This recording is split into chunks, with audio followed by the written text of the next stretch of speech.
Right. You can not completely full of country.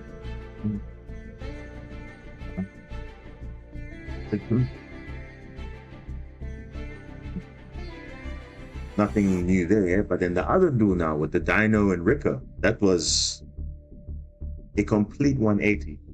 They literally turned the whole game around all because of that one field spell. And that field spell was quite disgusting, actually. So never write anybody off, because you never know until the last life point. Even if you have 200, 100, or even 5, that just goes to show that, hey, anything is possible. I think that's a good way to start off the stream, because it's kind of what I'm leading into. As you see from the title, it's going to be a bit of, ranked, but also we're going to talk about some of the duels that I've had in the last couple of days. You may have seen some on the channel already. I have posted some. Others you have not seen before, but I think it's still useful that we have a session about this. I think this is quite a long time coming. I've been getting a lot of questions in the comments, even through videos in the past. Some new people in the channel, welcome, that have obviously now seen, okay, they like the deck, they want to know some tips. So I think it's a good time to actually, share some of those tips with you now. And obviously, what better way to do it is through a bit of a play-by-play replay, just to see, what my mindset was going into the matchup, and obviously during the matchup, how it ended up going. Because, of course, some are dominant, some not so dominant, but we have to just obviously see. And luckily, you'll see from my perspective how things go. Obviously, for the opponent side, we can't have their perspective, but we can only see from their side how they play. But yeah, nonetheless, welcome to the stream.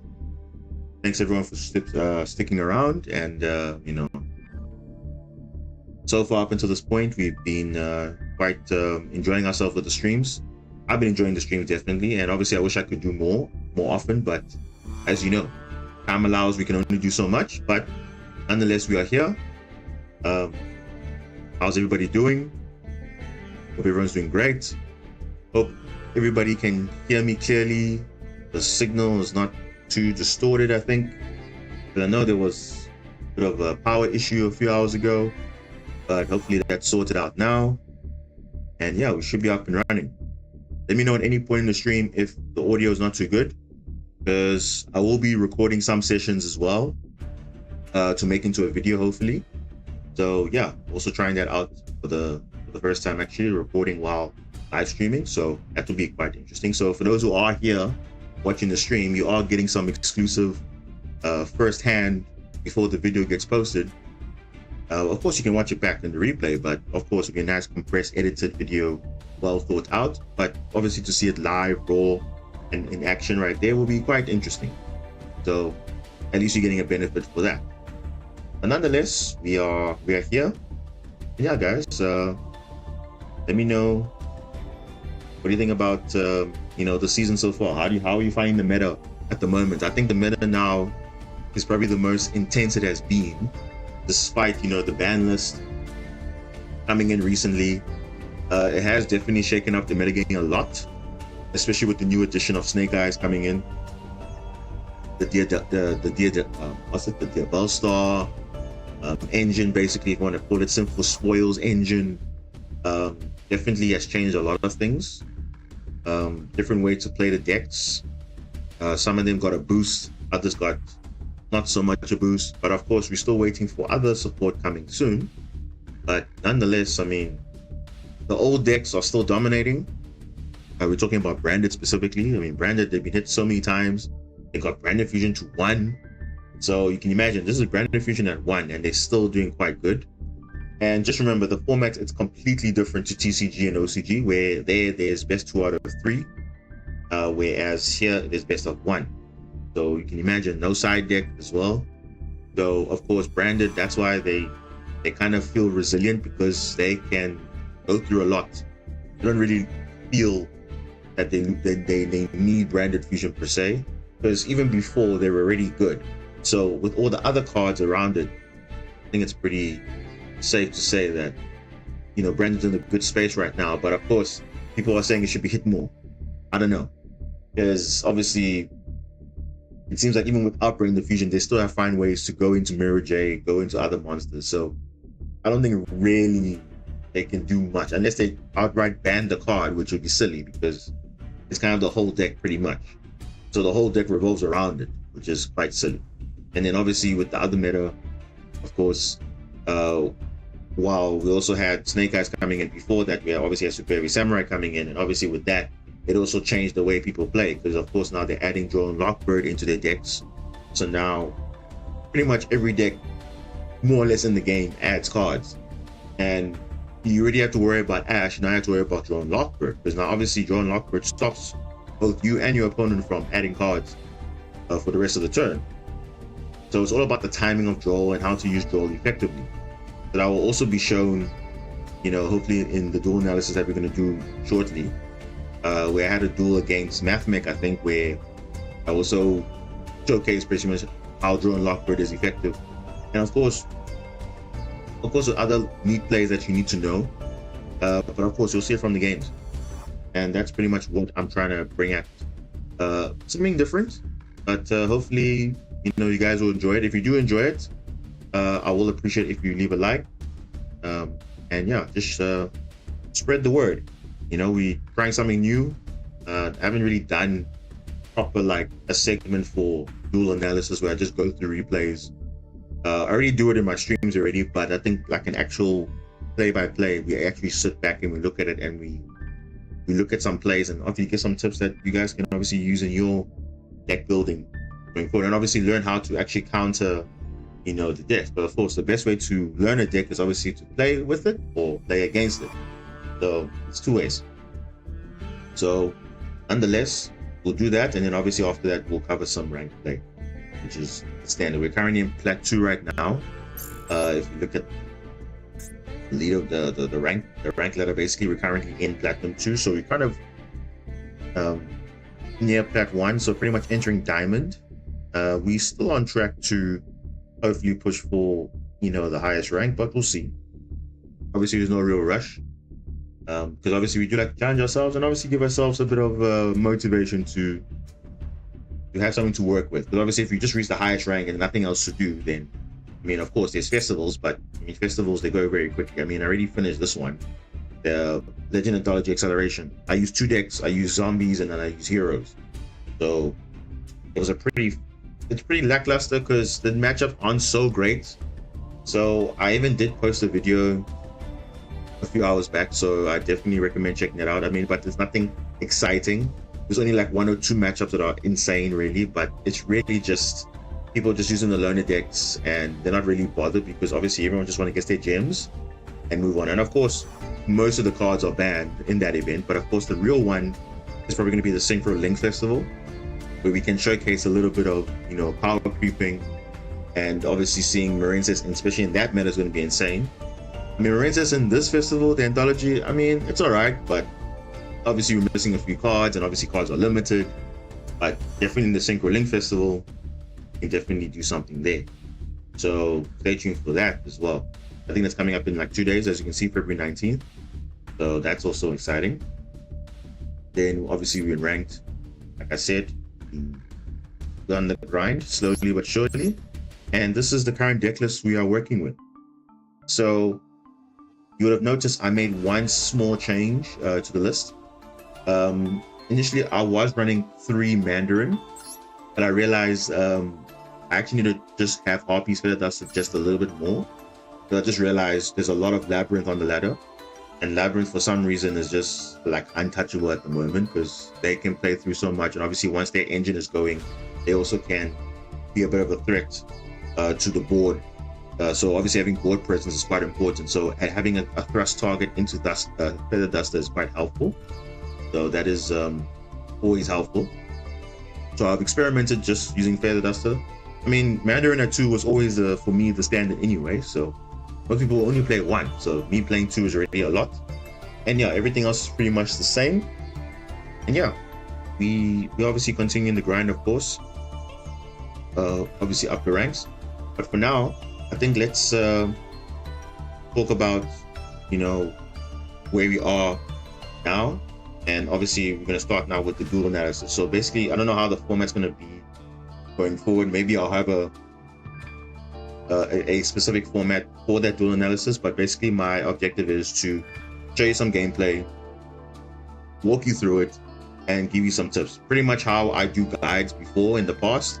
I would go through some gameplay just to explain what the play-by-play is and some useful tips that you can learn on the way. So that's pretty much what the format has been. I've been doing that the whole time, but now we're just gonna have literally a focus just on duel analysis only.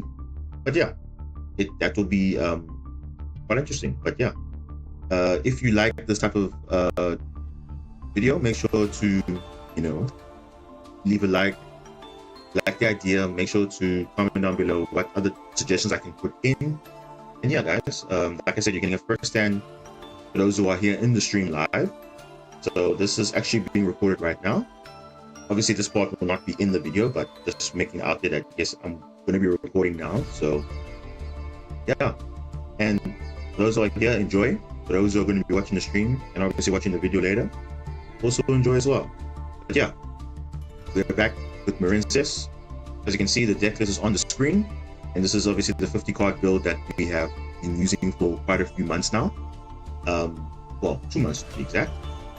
And you can see the deck list hasn't changed too much, but I did make some slight changes. So as you can see, Mandarin is now cut down to 2 again.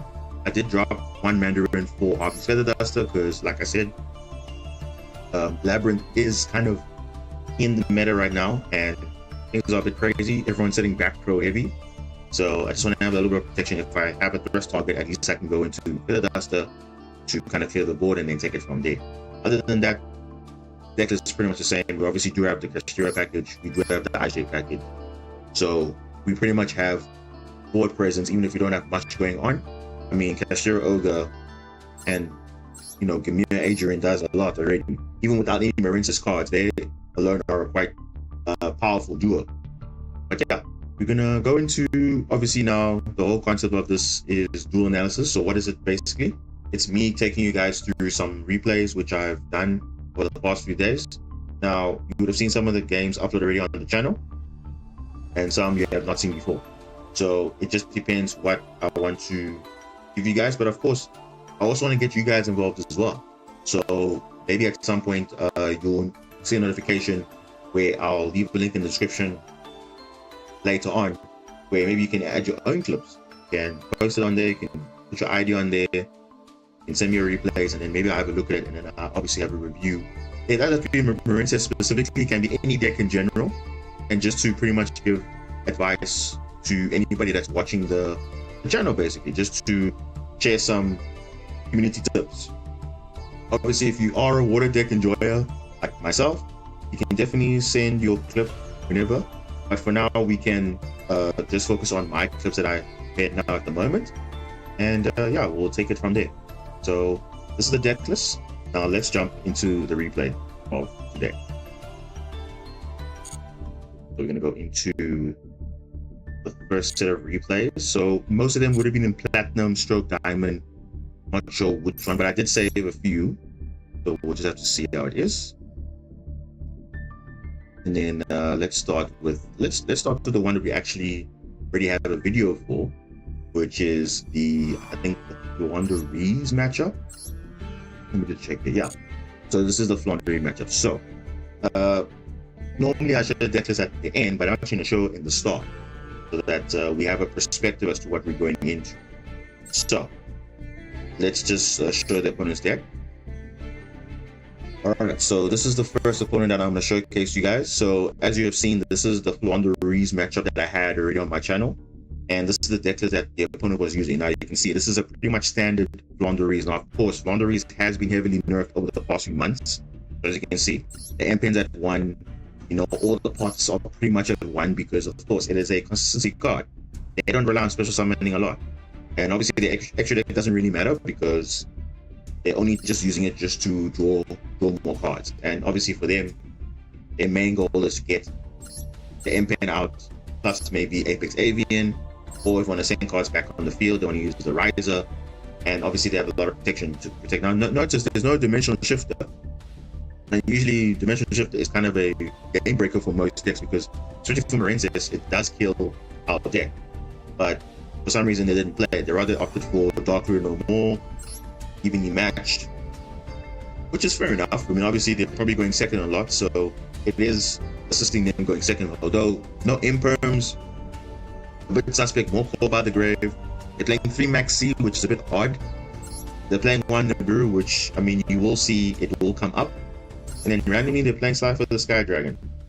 I don't know why they're playing Cypher Sky Dragon, but they're playing it. But nonetheless, this is the opponent's deck list. Let's jump into the replay.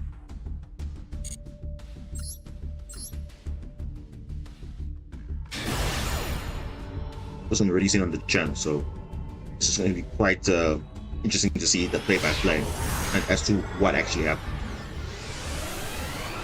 Right. Okay, so let's put the dual lock up.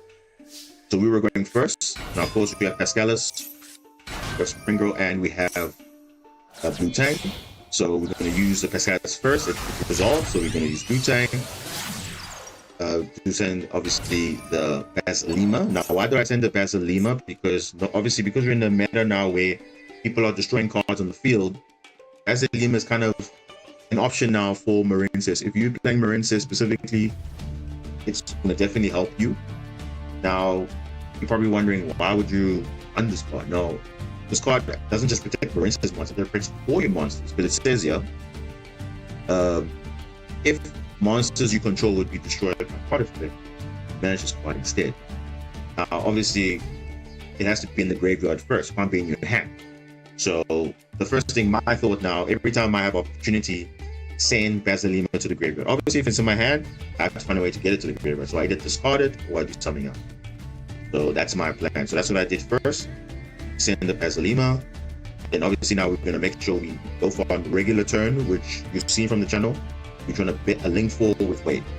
Yes, the other option could be go for Augur Argonaut, but sometimes it's not always the best play because again, we're in a meta where even the matches there and you don't want to get your entire field board wide. So go for the safer play, try and get a link 4 with Wave, at least you're okay. Plus have something in your hand as well in the graveyard. So that's the priority here. So we link off into Blue Slug, get the Scalers back. Now we use Blue Tang on the link 2. Before we get there, we have to go to Sea Angel and we're going to use the Chain Block. So what is a Chain Block? A Chain Block is preventing an effect on a higher chain link. So basically the effect that you want to activate, that will be chain link 1. That's the one you want to protect. The other one will be a random effect. So because you want to make sure we prevent this card from being Ash, because obviously it's going to add either a Marincess spell, which is going to be Dive, or if you didn't have Battle Ocean, you can add Battle Ocean if you want to. So here, you can Chain Block the Blue Tang, because Blue Tang has an effect when it's into the graveyard, the Linkman summon of a water monster. You can activate the top card of the deck, and if you do, add 1 activated Marincess card to your hand. So you can either activate Blue Tang first, then you want to, it means Blue Tang is going to be the first priority, Chain Link 1, and Sea Angel Chain Link 2, but the problem is you open yourself up to Ash. So you want to protect the effect that you want, so that's what we call chain blocking. So only can do it when a monster has an exact trigger effect. So this is a trigger effect on summon, add a Marincess spell. On link summon, send to the graveyard, add a card from the deck to add some Marincess card. That's what we're doing here. Alright, so we successfully chain block. Now we've got the 3 cards.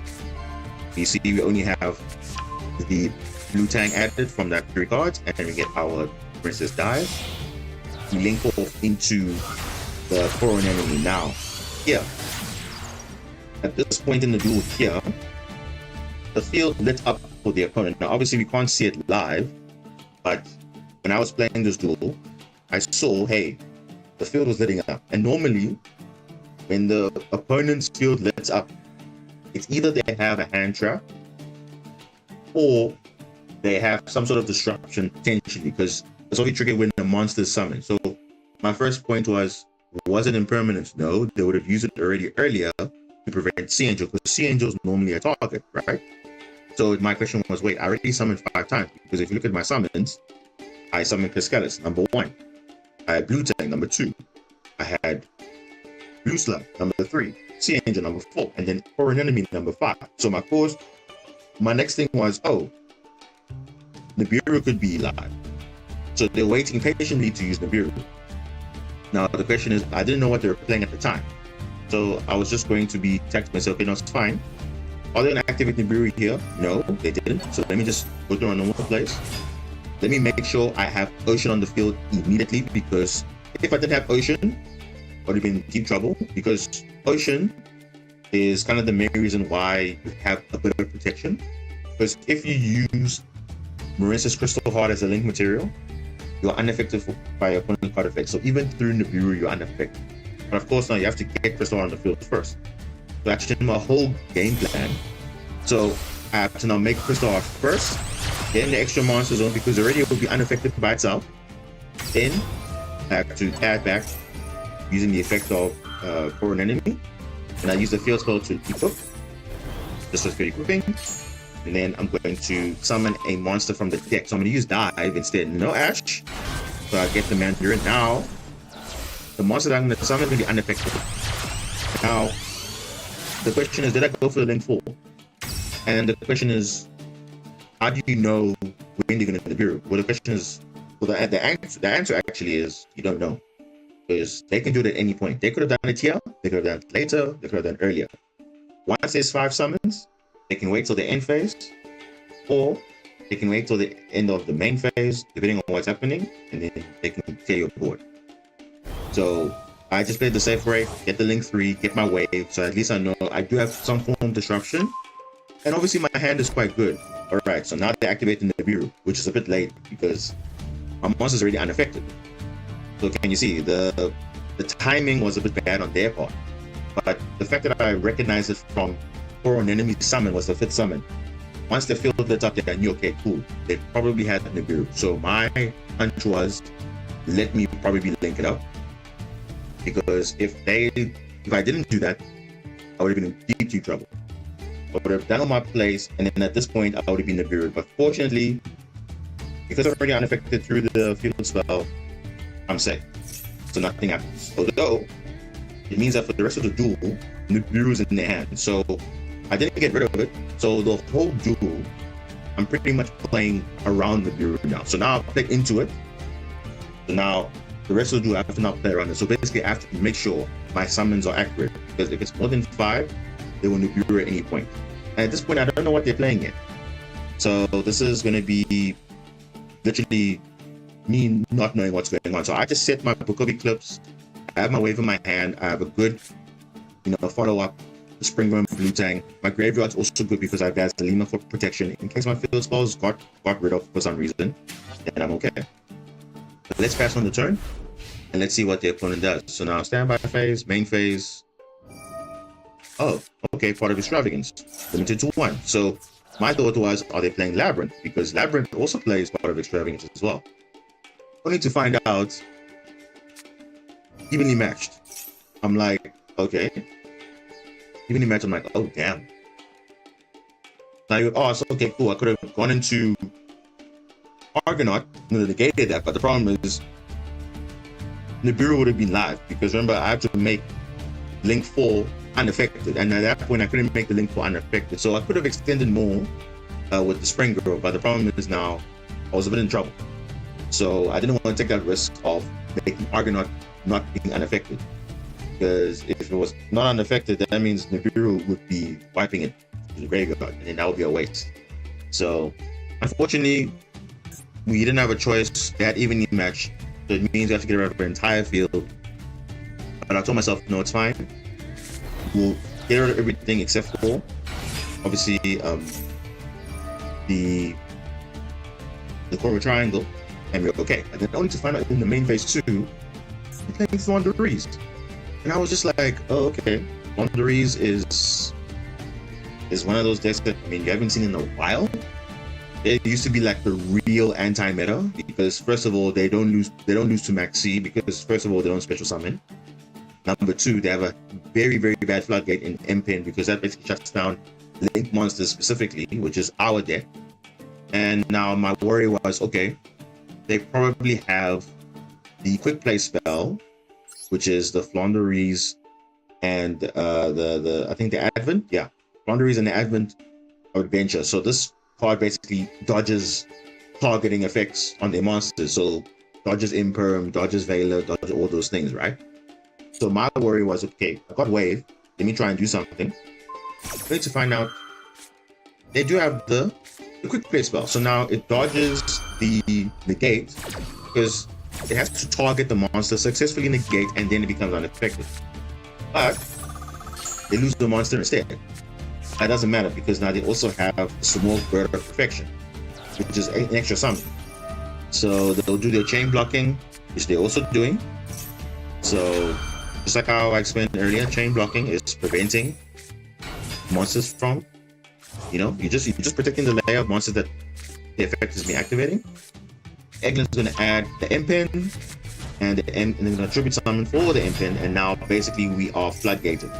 So for those who don't know what Flonderies is, they're a deck that basically relies on normal summoning when effects are resolving. So they have an effect, and when the effect resolves, you can normal summon a Wing Beast monster. But for M-Pen specifically, if you look at the card effect, it says you can add a Flondery spell or trap from deck to your hand, then you can normal summon one monster. So it's not just any Wing Beast monster, it's normal summon any monster in the game. So that includes floodgate cards, all those things. So they usually pair it up with something, and you'll see later.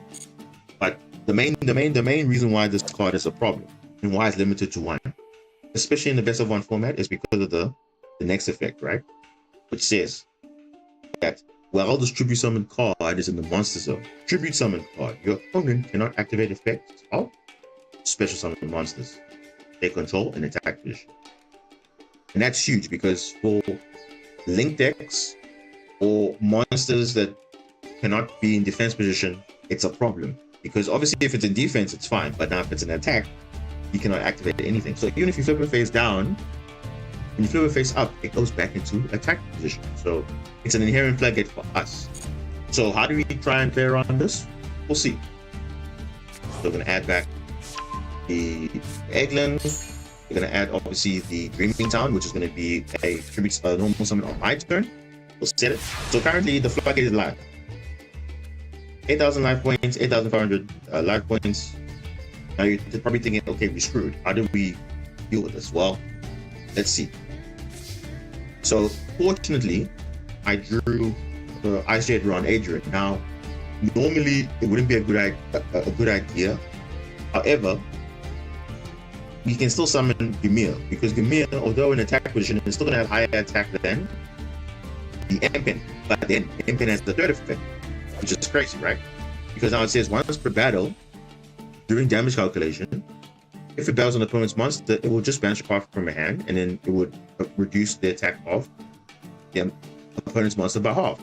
So even if we go in with Gamir, we're going to get 1,500 because we're going to lose half the attack. So how do we get rid of this thing? Because this thing is going to be pretty much our floodgate forever. So luckily, I do have Pascalis in the graveyard, and I do have Wave. And Pascalis can banish itself to recover a Marincess spell trap. So my priority was, let's get Wave first thing before we do anything, right? And then the opponent activates Maxi. Love to see it. Maxi, right? The card that doesn't work against them, they love to do that. Nonetheless, let's discard the extra blue tank, and let's try and summon our Ice Jade Adrian. Right? So now we have it on field. Now let's try and make it unaffected because obviously you want to make sure the effect of Gamir is live. Because as you know, Gamir is a disruption. Not a disruption in the form of negate, but it puts pressure on your opponent because if you activate the effect in response to an opponent's card effect, you can banish that card, which is a good thing. And also, for this turn, we cannot be destroyed or banished by our opponent's card effect. So even under maybe a Castira, a Rise Heart, or even a Shifter, if we discard, if we activate Gamir's effect, then all our cards will go to the graveyard because it basically shuts down anything from being banished for us, but for them they'll still be banished. So that's a nice thing to know. So with this one, my goal was to summon Wave, or not to summon Wave, but to use Wave on the M-Pen because this will shut down the floodgate. And now they use the Dreaming Town early, right? So my game plan was, okay, whatever they summon, I'm going to chain. And this is going to be the Rabina. So the Rabina is going to be banished. Because remember, we're reacting to a monster effect on the opponent's side. So if we chain a card to them, we're going to banish the card. So now they summon the Stray. They're going to obviously recover their quick play spells and their monsters. So add back to the hand. And for some reason, they didn't summon a higher level tribute, which is odd. So I just get my second wave, because I do have a second wave. And almost summon Blue Tang. Now you're probably wondering, why didn't I go for another summon? Remember, the Biru's in their hand. I also played into Maxi, so I gave them 2 cards off the Ice Shade Ron's effect. So that's like kind of the big negative of Ice Shade Ron. If Maxi's in play, it's basically 3 cards, because you're going to summon the Ice Shade Ron, the token, and you're going to get the Ice Shade Communion Agent. So that's 3 cards. And also that's 3 summons as well. Then you also have a Blue Tang, which is a 4th summon. So if I went to Coral Enemy, or if I went to somewhere else, I would have gotten Biru. Now, the other option you would say, but now wait, you had Wave in your hand. You could have gone to a Link 3, target any of their monsters, which is already negated. So obviously not the MP, maybe the Stray or the Rabina, then I'll be safe from the Biru. I wanted to do that, but then I was thinking, no, it's fine.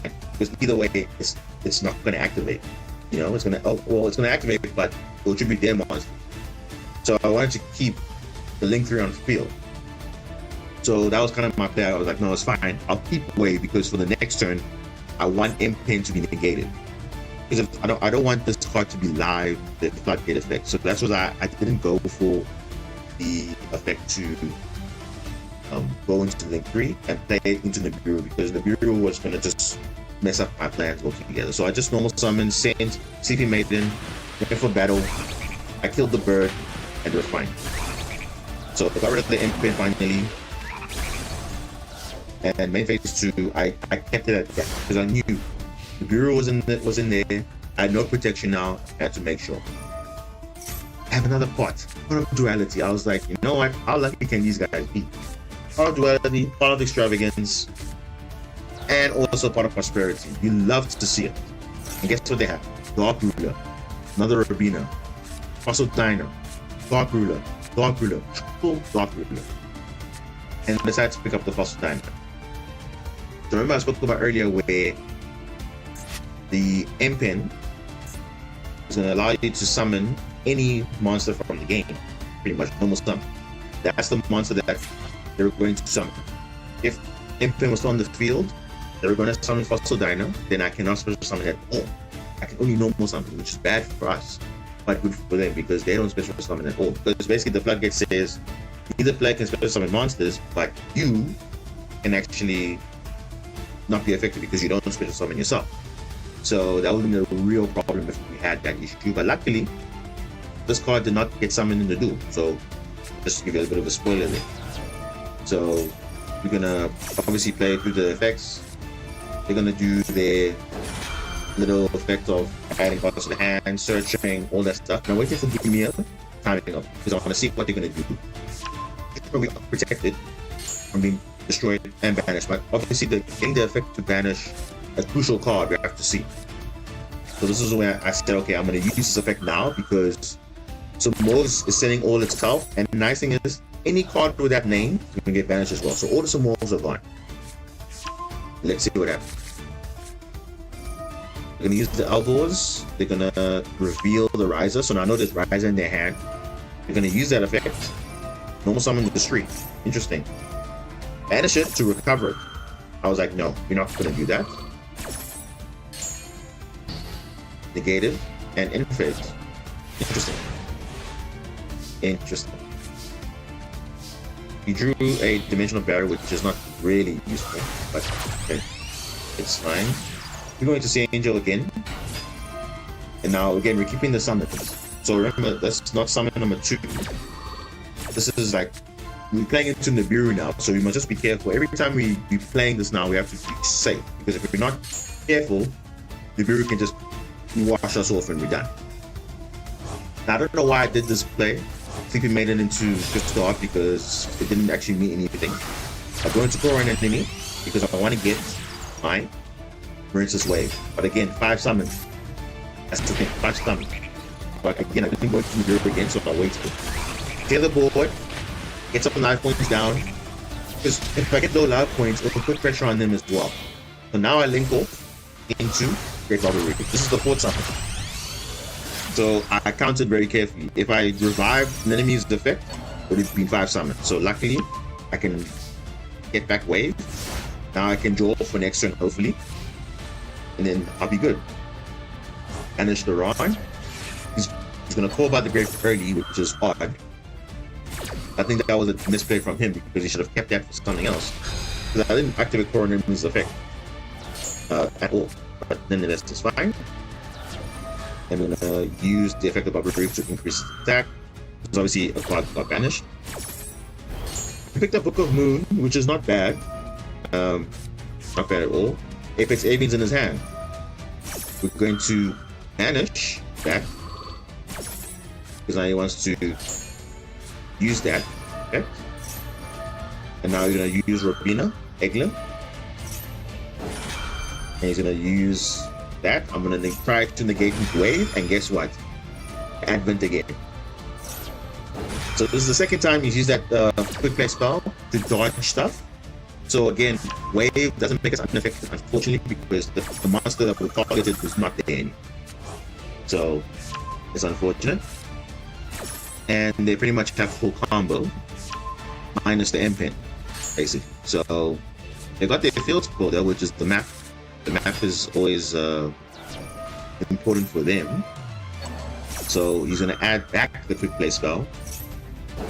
So he just has endless advantage. If he has that quick play spell, he's sorted. Pretty much he's sorted. If he's not sorted out, then he's in trouble.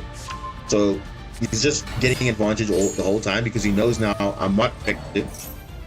He banishes the Impin, summons the Riser. The Riser is going to spin back both my cards, which is just crazy, right? You would think, wow, the guy's not in the duel, but he's pretty much back in it.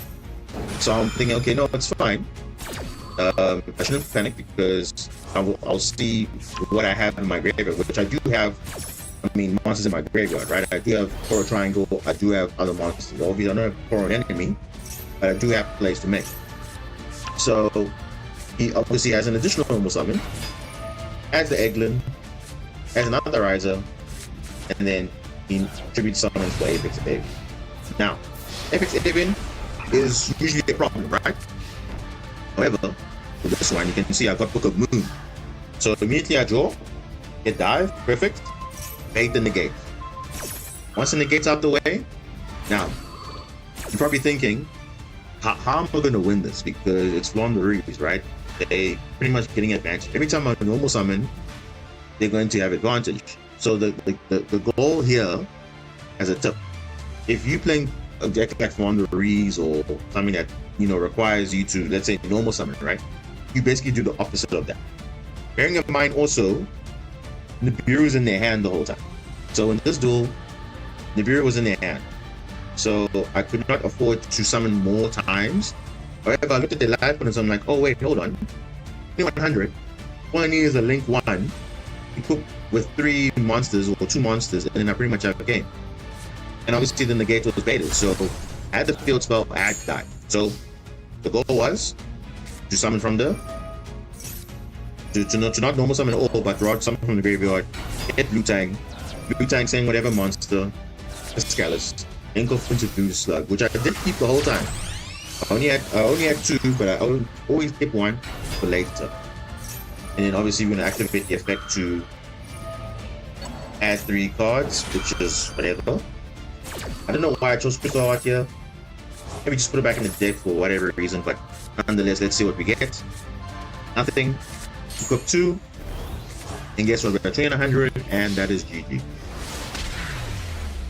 Now, I will say this. That game was very intense because I was even thinking, how am I going to win this thing? Because this guy has an answer for everything.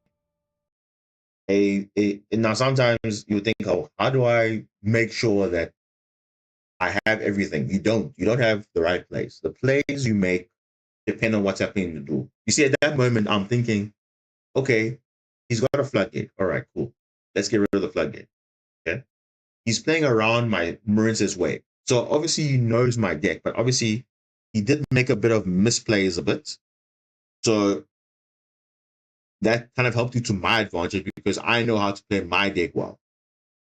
Now, sometimes you might not be able to make that distinguishing difference between you and the opponent, but obviously the duel will dictate what's happening.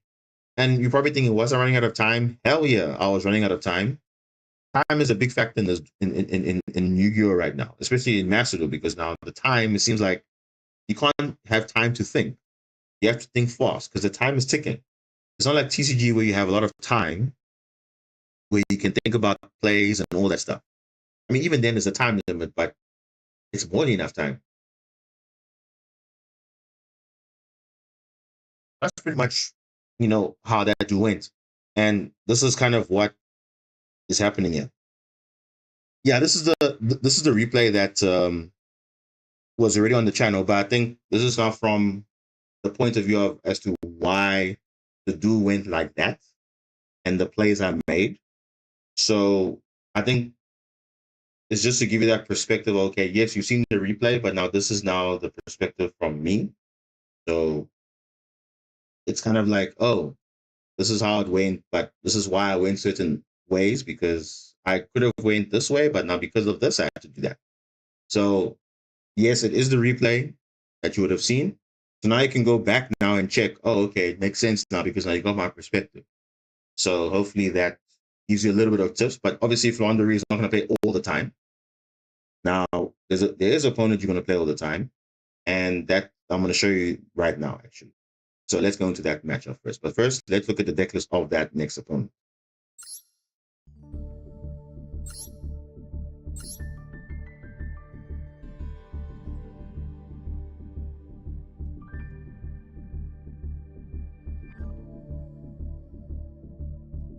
Okay.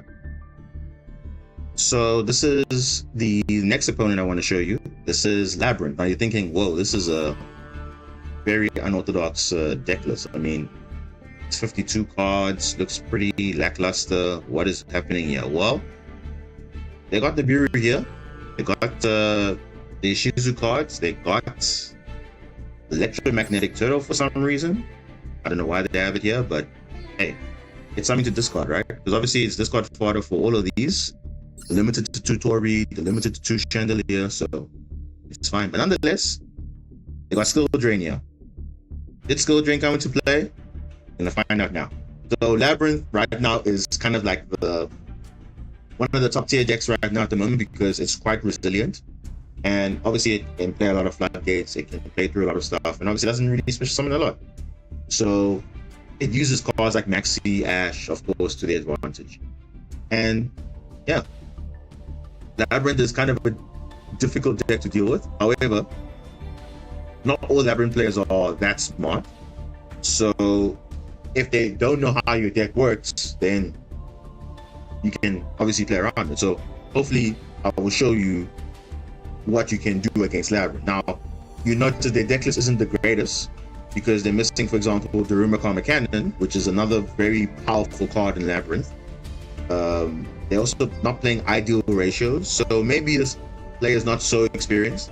However, I have faced experienced players before, so I just want to showcase you what you do if Labyrinth is overpowering you or what. So let's see how it goes in that deck. Let's see what happens.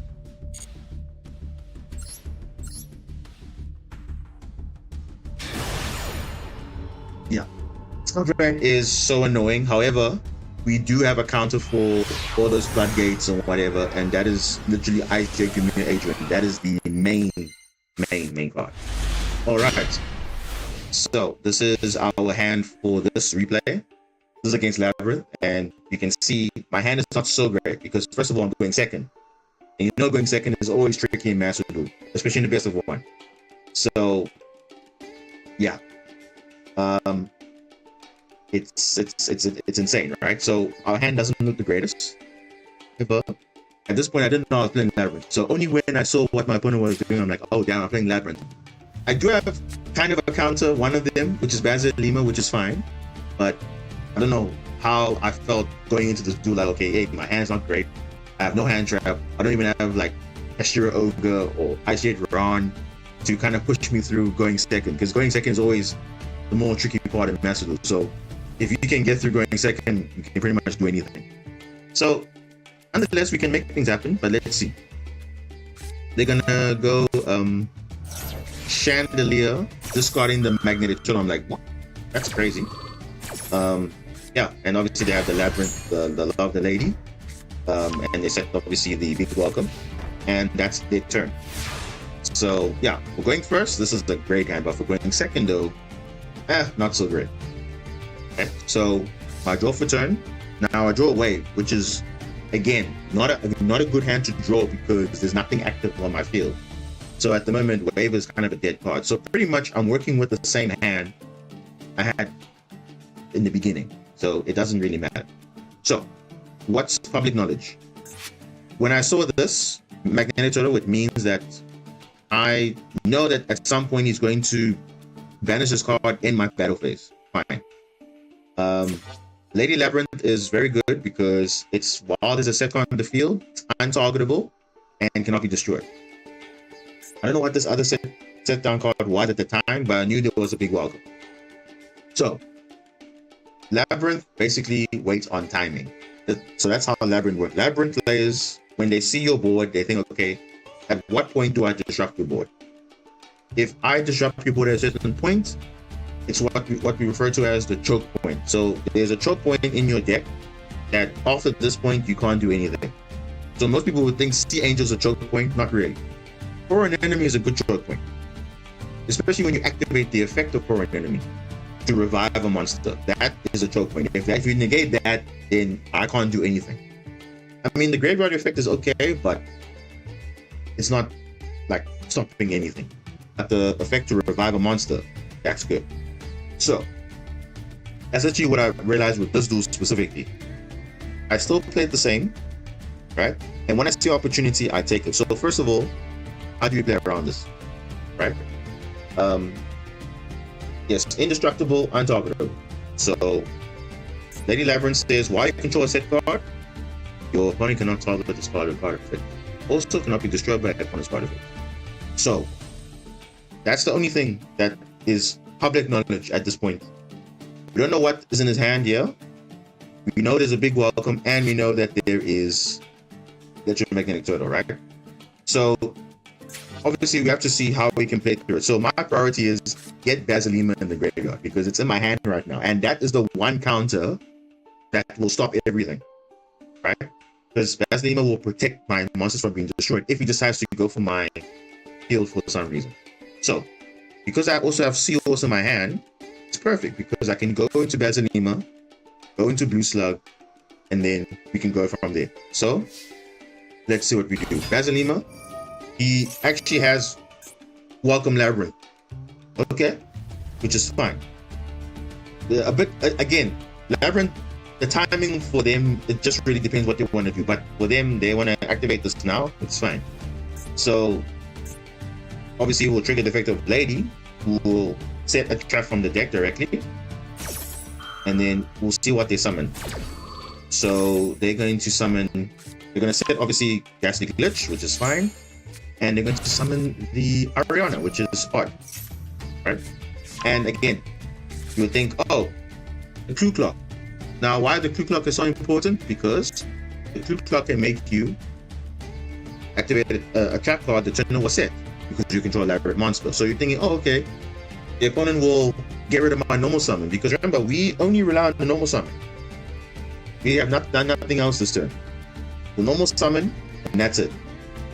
Basilima is not useful on the field, useful in the graveyard.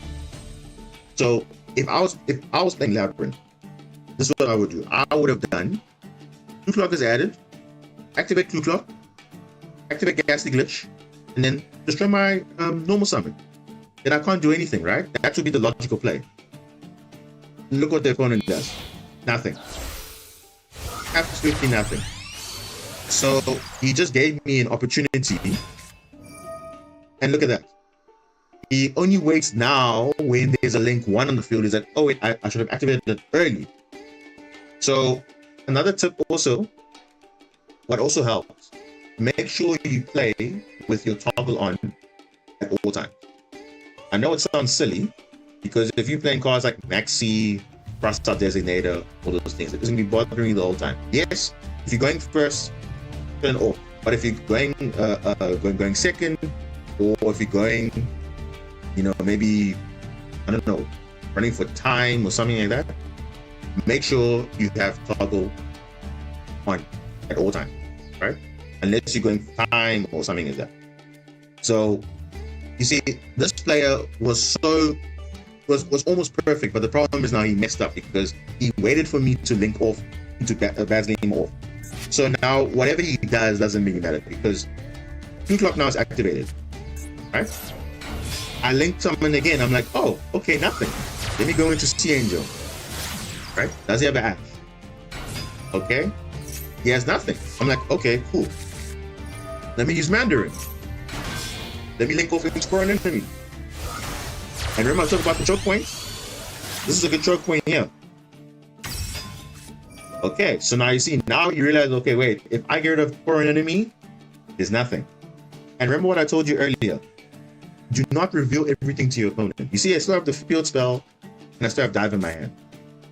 If anything happened to Foreign Enemy or Mandarin or something, I could have carried on playing still. And notice, he waited until I summoned. I didn't even activate the effect of Foreign Enemy. As you can see, there's no ticks here. So, another mistake from the lab player. He played this card first. So, now, you're thinking, oh, why didn't I use Basilima's effect to protect Foreign Enemy?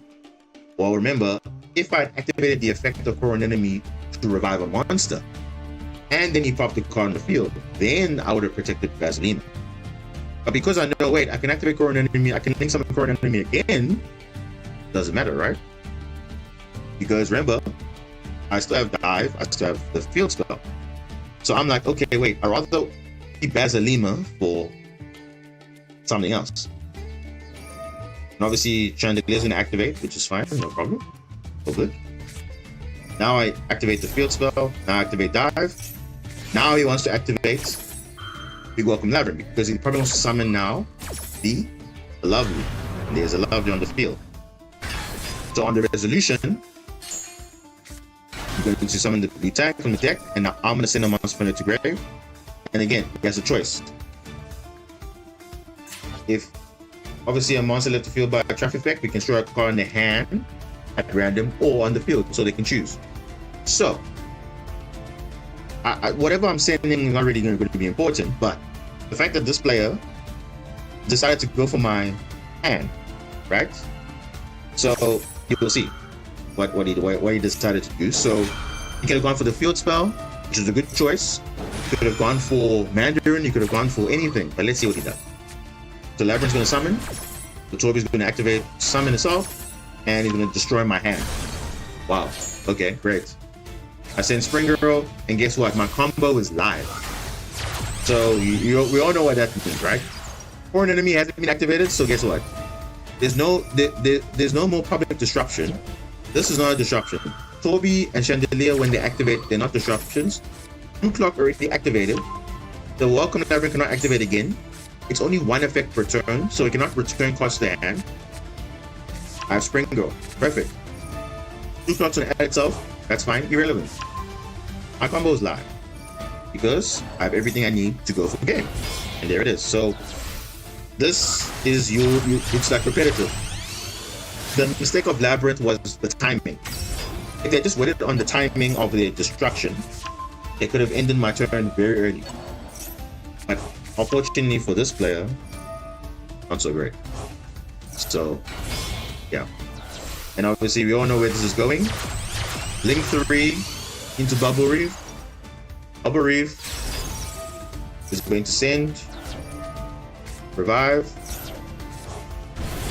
link off, and we're going to go into World Sea Dragon. And we all know where we're going from here. Banish the field? Yep, we banished the field. There we go. Now we banished the field, but we also get a benefit of destroying cards in the field. Because remember, we have co-link monsters, so we have 2 cards, we're only popping 1. So, We kept the wave in our hand, fortunately, and also we have,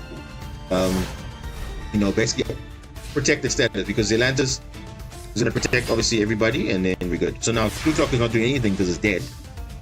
Now again, you would think, oh, the Blue Clock is there, but he has Big Welcome Labyrinth, so he's waiting for me to do something.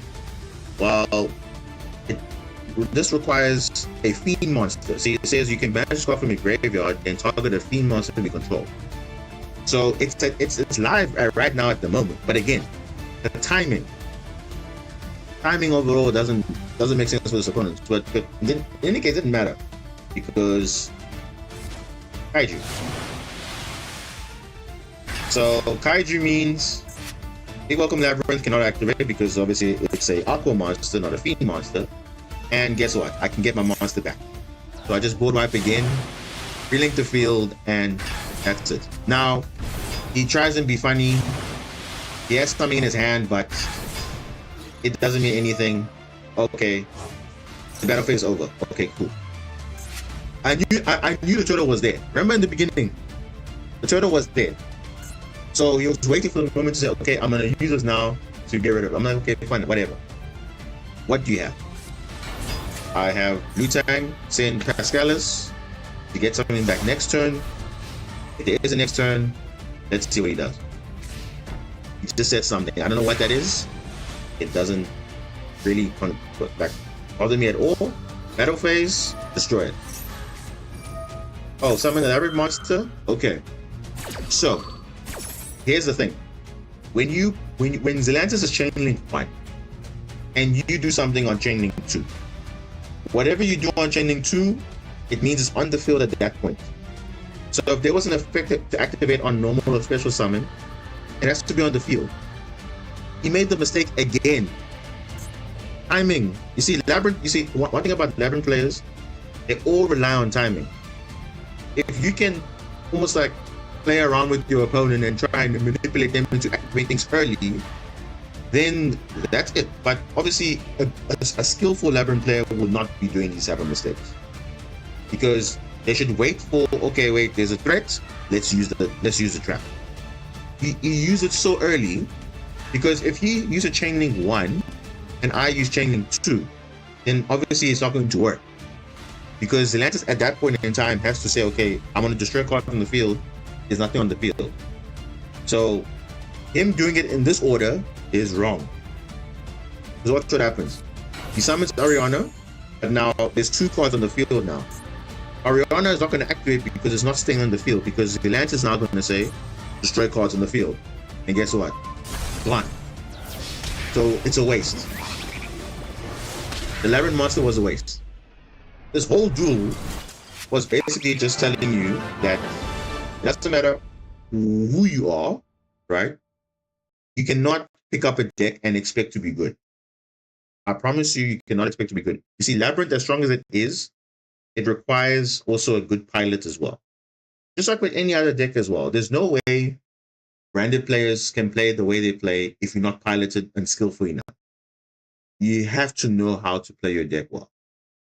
You have to know the chain link, the timing of things. This duel could have been easily lost right there and there when I normal summoned Basilima. Literally could have activated the Ghastly Glitch. My turn was ended. It could have won the game. But because of that one opening, they decided to just mess up every single play. And then obviously threw the game away ultimately. And that's the thing. They don't know what you're going to do. Now, you could argue, did he know what was happening? No, he didn't know. But I also didn't know as well. But you see, it's those plays like that that makes you a good player versus a bad player. And unfortunately, he was one of those bad Labyrinth players that was just unfortunately playing a good deck. Because the deck is good, but now you wasn't playing it too well. So that was Labyrinth. I do have one more duel to show you, and we can wrap it up from here. So let me see what the other duel was. Let me see, where's the other duel? This one. No, this is another one. Where is it? Vanquish Soul. No, that's another video. Ah, yeah, yes, Banquet. Yeah, here it is. So this is a while back, as you can see on the 7th. This was against Mathmech. So this is the final deck list for today's duel analysis. And this is basically Mathmech. Now, Mathmech, you probably haven't heard in a while. Mathmech are in the tier list, if I'm not mistaken. And they're pretty good.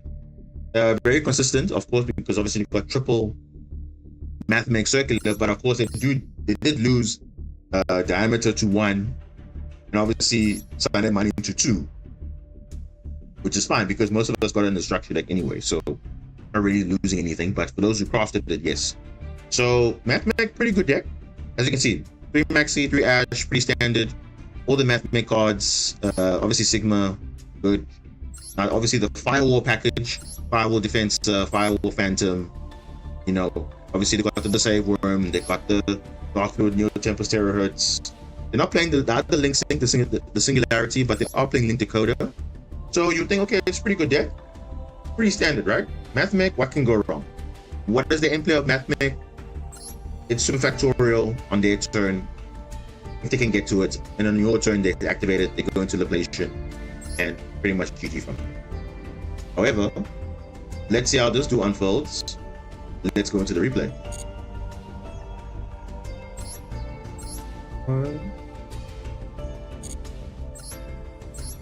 Alright. So this is the final duel, guys, and then we're going to go into ranked after this, so just bear with me for a bit. Almost there. Alright. So, you can see this is my hand at the moment. So, remember we spoke about, you know, having a good hand and seeing what you can do with it. So you're thinking this hand doesn't look too great, right? We only have one name, which is Spring Girl, which is not ideal because it doesn't really get your combo started. We do have Barrier Statue.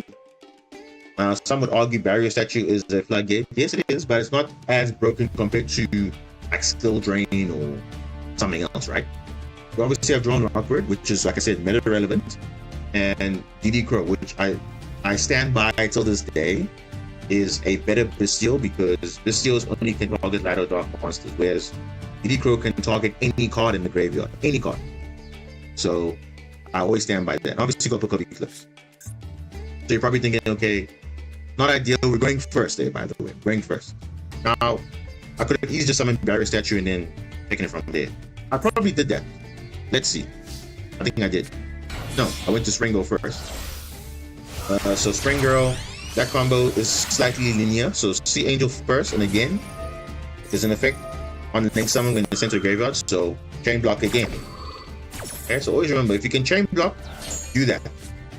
Always note, another tip, if you have an opportunity to chain block, I like to make sure if I have Blue Tang or Spring Girl, I make sure I chain block, especially for Sea Angel, because Sea Angel is the one you want to protect. So Seahorse unfortunately does not chain block anything. So normally you would think Seahorse combo, okay, link 1, Blue Slug, add back Seahorse, special summon, link off into Sea Angel. Unfortunately, there's no chain blocking there. So that's why I prefer, if I can have a chain block opportunity, I'll do it. Even on Blue Slug into Blue from Blue Tang link 1, I always chain block Blue Tang because Blue Tang is going to give me a card to add to my hand. So that can be Ash. So Blue Slug doesn't have anything to Ash, just from graveyard. So that's why I do that. So we're going to use Dive here, provide back Spring Girl, and then we're going to go into Core Enemy. Now, you've seen this combo so many times, but pretty much just standard Marincess combo. If you're playing this type of version, of course. Spring Girl going into Blue Slug, getting names in the graveyard so we have follow-up. Blue Slug is going to add back the Spring Girl. Link off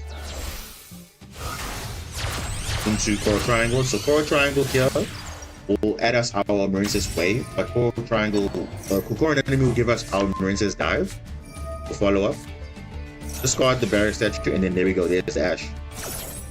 So you notice the chain block would have been used on Sea Angel, but fortunately we had it on the the triangle. So currently we're in trouble because we have no wave, and all we have is Book of Eclipse, but we do have hand traps, fortunately, in Drawn Lockbird and DD Crow. So now, against Mathmech, what is your goal? You're going second against Math, or you're going first against Mathmech. So turn 2, what do? Disrupt them as much as you can.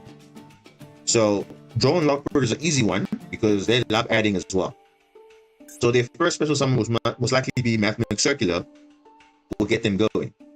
They also want to try and summon Sigma from the graveyard, disrupt him as well. You know? So there's many ways to work around it. There's also Book of Eclipse. So here's another tip which I want to give you. Drawn Lockbird and Book of Eclipse have a nice interaction. Because Drawn Lockbird, as we know, it's a card where it says if a card is at a front main to opponent's hand, except in the draw phase, of course, you can send a card to graveyard. Then for the rest of the turn, cards cannot be added from either player's main deck to the hand. So it means even in the end phase, if there's a resolution of an effect that will add cards, it says Drawn Lockbird says no. Even Max C says no. So the opponent Max C's, you draw Lockbird, Max C shut off. Yes, the downside is you cannot add cards yourself, but at least you stop Max C. And I think that's a fair trade, right? So let's see how that unfolds. So turn 1, Silent Mining.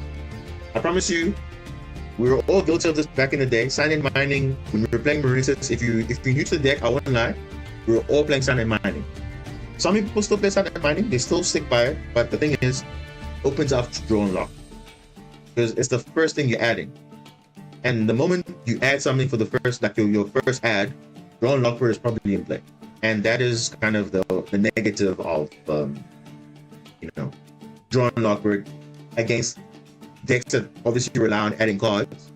So, especially for Marincess, because now if we add Silent Mining and you added a Marincess card, now you can't add anything else. So, your whole turn's kind of shut off basically. Because you can't have Wave, you can't have Ocean, you're going to dive, you don't have it, you're screwed. So, in Mathmech's case, you see they're going to add Circular. I'm going to draw immediately because I know drawing now means when they summon Circular, they cannot add Super Factorial. They have to have another way just to add the Factorial. So they have to make the XC summon level 4, and that's it. So let's see what they do. So under draw, Mathmech Circular, send the Diameter. And they're going to use the addition to summon. They're going to use Sigma. So the reason why they did this, 3 level 4 monsters. If you look at Mathmech specifically, they have Xyz called Alan Bershin. Alan Bershin says you can detach 2 or 4 materials, right? And you can either add a spell or trap to the hand at level 4 or add a Mathmech card, right? What they wanted to do was probably go into Duel Mathmech Final Sigma, okay? Which obviously we can't tell now in the deck now because obviously it's closed now, but the fact that they summoned 3 Mathmechs with the tuner monster, which implies that, hey, they want to go into either a synchro or into a further play. And I said, no, let me use Book of Eclipse now because it will prevent them from link summoning and also prevent them from doing any further plays. So that's what I did. And unfortunately, they had triple tactics thrusts. Now, I didn't anticipate them having that, but hey, another good showing of why it's powerful. So it's a very good card. Now, I'm wondering, how did the triple tactics thrust get activated? I used Duel earlier, so that's why. So they're going to set Infirm, which is great. I mean, they're good for next turn, right? I mean, you sorted it. Now, in the end phase, Book of Eclipse says, where's Book of Eclipse? It says, change all face-up monsters on the field to face-down defense. That's what we did. Then, during the end phase, change as many face-down monsters in defense position face-up. Your opponent controls face-up. Then, your opponent draws cards equal to number of monsters change face-up by this effect. So that means, even though they're supposed to draw 3 cards, remember that turn, Draw and Lockbird wasn't played. So even though we couldn't add cards, they also couldn't add cards. So even under Book of Eclipse, the effect does not work. So basically they draw nothing. So it's essentially a free hand trap. So Book of Eclipse doesn't have a negative cost if you use Drone Lockbird in that same turn. So you might have seen the interaction before on my channel, but I think now I'll just emphasize the point that now this is a very nice interaction. So you're probably wondering, why am I still playing the Book of Moon, Book of Eclipse? It's because of stuff like this, because the interactions are unique. So consider playing it if you want to. So there we go.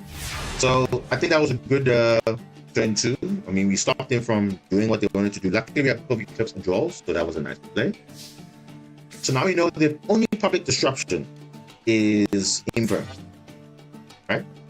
That's the only public disruption is Imperm, right? So we know from here it's pretty much game, right? So we know they have Imperm. So I'm deliberately going to Sea Angel, right? To see if they can bait out the Imperm. They don't activate it. I'm like, what? You're not activating the Imperm? You're waiting for perfect timing. Okay, let me play the field spell.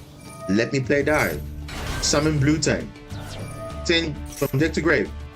Okay, I send Mandarin. I'm like, what? Okay. Let me go into Crystal Heart, because this is why you must make sure you play around stuff. You see, because you know what the opponent has. They have Impermanence. So the goal is to play around Impermanence. So what you do, instead of going into Core Enemy first, I'll go Crystal Heart, and you Sea Angel and Crystal Heart into for an enemy, and then by doing so, I'll become ineffective. Yes, 3 times will activate, and I nicely get wave, which I'll take because I think that's fine. And now I'll summon for an enemy now. And guess what happens? I'm gonna activate the effect of for an enemy, and now the opponent decides to Imperm, but only to find out, is the Imperm gonna work? Let's see. Will the Imperm work? No. The Imperm does not work because, like I told you, I knew he had Impermanence. So the best way to play around it, because he didn't Imperm on Sea Angel, didn't Imperm on Blue Tank, I was like, okay, I'm gonna go into Crystal Heart, and then whoever I link off into with Crystal Heart is unaffected. And I basically just played around Imperm, and that's it. So if you know what your opponent's playing, you can play into it or play around it. Like the same duel with the Flanderies. I knew the opponent had Nibiru, so I was playing around it. So I made sure under 5 summons, that's it. You know? So it's the same with this one here. I knew he had Imperm, so the best way was, if you didn't play it early, I play around it, that's it. So nothing happened. And now my combo is live, and just like the Labyrinth game, it's pretty much GG from here, right? So I go into Marble Drop. I go into adding my Spring Girl, because Spring Girl is important. I add back another Marincess monster. Then go into Great Bubble Reef. Bubble Reef is going to be used to revive back a Link monster, which is ideally Link 2 or higher. Spring Girl will activate to summon herself, banishing Link 3. Discarding Water Monster, reviving Link 3, Link off into Zelantis. So this is now is full on OTK. The other duel was just with Zelantis and Foreign Enemy. Now this is full on OTK. So I'll probably do another video for duel analysis specifically on OTK moments where the opponent thinks I'm going into some play and then I ended up just clearing the board and obviously playing around certain things. Like playing around the Nibiru, playing around Imperm, playing around Destruction. So that will be a specific video just for that. But for now, this is pretty much OTK, right? So there it is. Empty board, hit the field, and blue side for the win. So you can see in those 3 duels, those moments is what we call, you know, those small interactions that you need to know, so that will help you to become a better player. Obviously, sometimes your opponent can be the greatest of all time, and sometimes your opponent cannot be the greatest of all time, but it doesn't mean you should be complacent as well. So, honestly, I think if these 3 duels do not showcase anything, I don't know what will. But yeah, hope you enjoyed. make sure to leave a like, comment, and subscribe for more. And yeah, let me know if you like this type of video. It might have been a bit too long, but it's fine. Obviously, it will be nicely fine-tuned. But yeah, thanks so much for watching, and we'll see you next time. Peace. Okay, so that is the recording done. So now we can get into this real deal. Go into the streams now. So that was some pretty interesting matchups, I would say. So now you guys seen the first live interaction. So you'll probably get a nice edited, toned down video. And then yeah, we'll see how that goes. So for now, we are gonna go into some ranked. So for now, let's hop into that. So we're almost in diamond. Let's push. Let's take our teachings and hopefully we can apply it here. Now, obviously, doesn't mean we're going to be perfect, obviously, on the first go, but we'll see. You'll see. Right? Okay. First, not bad. I like the opponent's name. It's Free Dragoon. He's still referring to Red Eye's Dark Dragoon.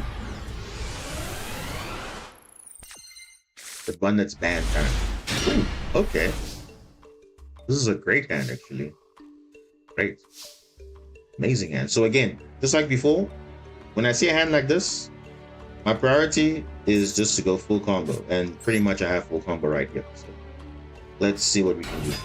If you don't get disrupted, of course, but let's see what happens. They could have Maxi, they could have something. Yeah. Ash. Oh. Oh. That's a bit brave. Wow. Okay, that's a bit oh, okay, that's a bit brave. Normally you would Ash the Angel or a Triangle. That's a bit interesting. So the main mistake here, do not add back because obviously you need Spring Girl to carry on. So look. Oh. Wow. Look at that. So we have a choice here. You're not going to add Dive because you're going to add it back anyway. So it's between Sleepy Maiden and Seahorse. I think Seahorse is okay, but I think we're going to go... No. What do we go for? Let's switch it up. Let's go for Sleepy Maiden. Let's see what we can do. I mean, it's not like people are playing Lava Golem nowadays, are they? No, they're not. I don't think so. Not in that crazy meta where people are playing Lava Golem the whole time. Although it is a fire monster, but I don't think people are playing that too seriously. So we're gonna link off into that, and now you see we're gonna chain block. Chain link 1, chain link 2. So we prevent that from being the case. So if there was a Baron de Fleur or Hollow USA, yeah. Oh, really? That's nice. Let's add our Dive. Let's use Mandarin effect.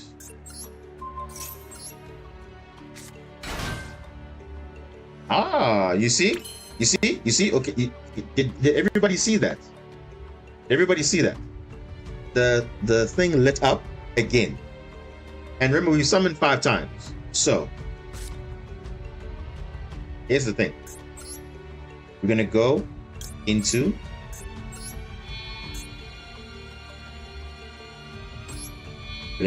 Crystal Heart.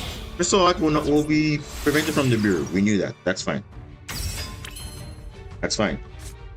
So I know for a fact there's something there.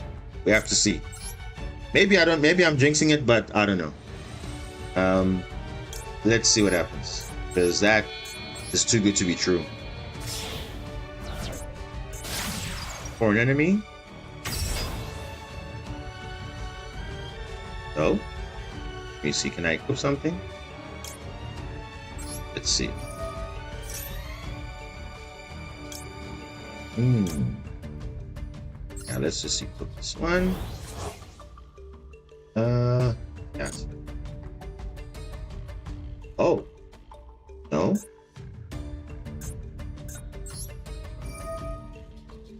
You know, I'm hesitant now to think. Let me.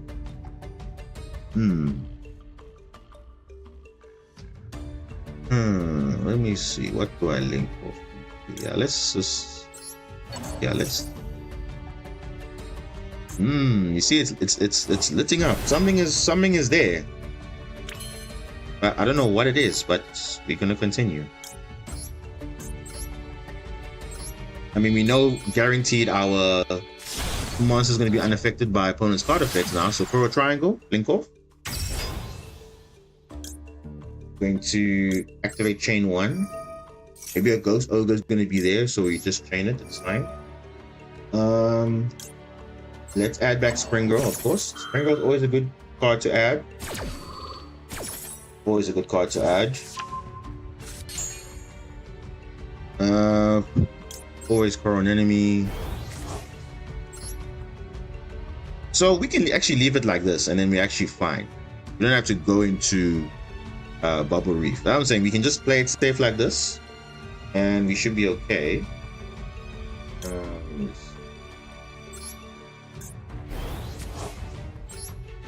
Because you have to worry about the field stuff. So that's my thing as well. Look at that. You see? I knew it.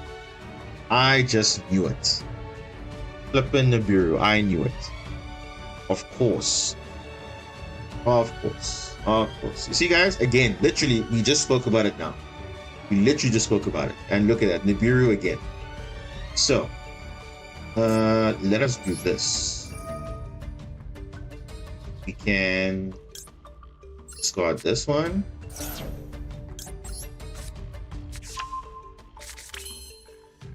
So we know our monster is unaffected. So there's no reason for us to go into anything else. So let me see what's in here. Yeah, it's fine. I think we should be okay like this. Because our monster is unaffected, so I don't want it to like let it go to waste. Because we know now the bureau is in their hand. We know it now. We know it's there. So imagine. And you see, it literally is just coming to a timing issue. It's just when you want to use the bureau. That's it.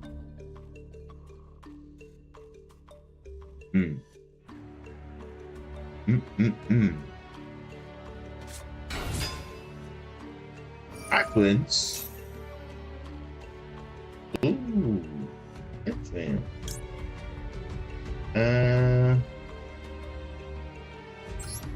Yeah. Let's just negate that.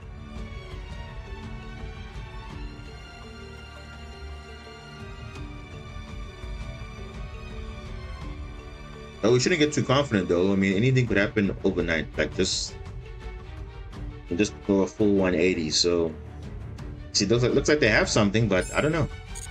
Let's see.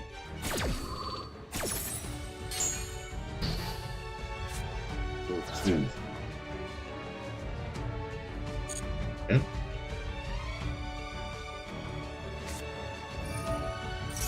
Oh, it's a sprite deck. Well, guess what? No exceeding for you.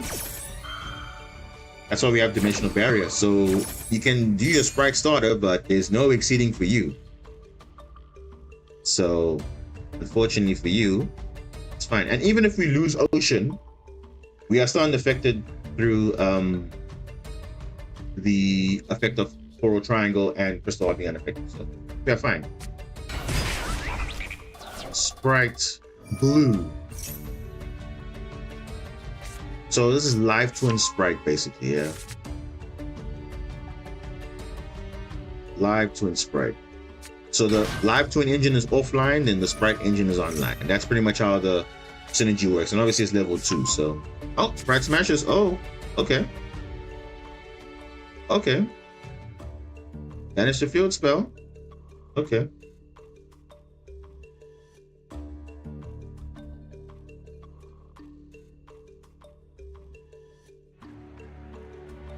Hmm. I tried testing Yu-Gi-Oh! Omega and the rulings were worse. My opponents were actually responding to God card normal summons. That doesn't make sense. You cannot respond to those things. That doesn't make sense. I feel like the rulings are slightly different in Omega than here. At least Master Duel is probably the closest thing to being accurate, I think. Because remember, the TCG has also different rulings compared to OCG, and OCG is basically Master Duel, so I think it's more accurate than that. I think Yu-Gi-Oh! Omega is probably TCG ruling, which is silly. That's unfortunate. Yeah, it's really unfortunate actually. That shouldn't be the case because it says the normal summons cannot be negated. Just, yeah, I don't know. Very odd. Sprite Elf.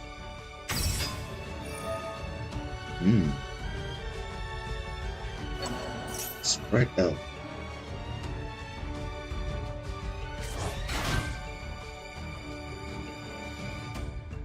What can they go into? Since they have no exceed that turn, so what are you gonna do?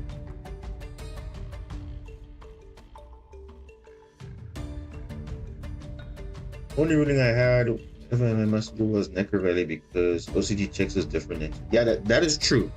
I think the text also decides what the ruling is gonna be, because sometimes it's a bit weird. Like, I don't know. It's weird sometimes. Yu-Gi-Oh! In general, the rulings are just so confusing.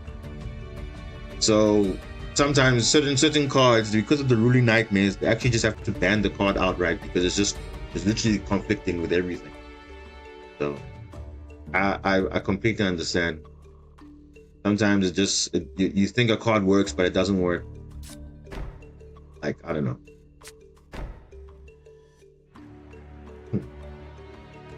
What? Put that face down.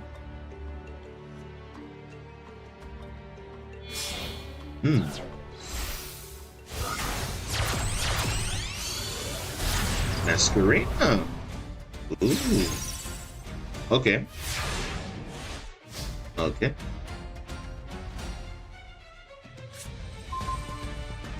Oh, no. Okay. That's wonderful.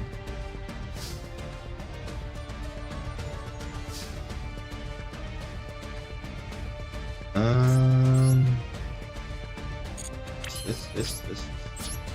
Go to battle.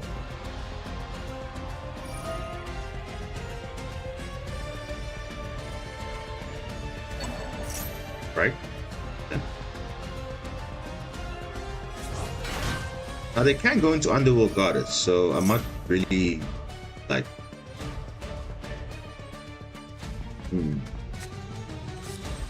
It's bright red.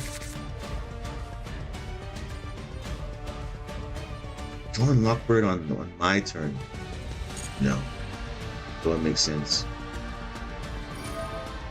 Yeah, they could go into Underworld Goddess. So that can be a thing as well. And they're probably gonna do that. I don't blame them actually. Oh?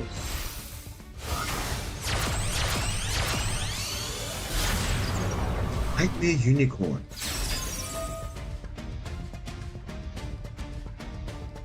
Huh. Here.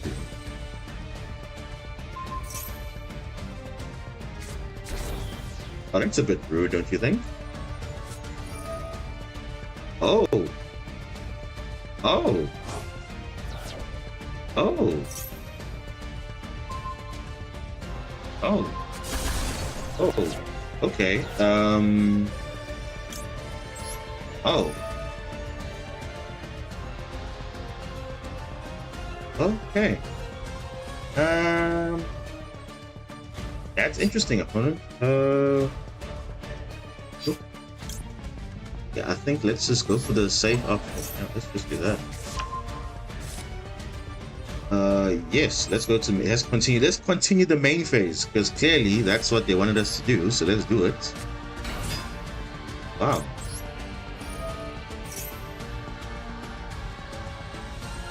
Oh, that's okay. Interesting. Okay, so we need Need the... We don't do? Well, let's get this.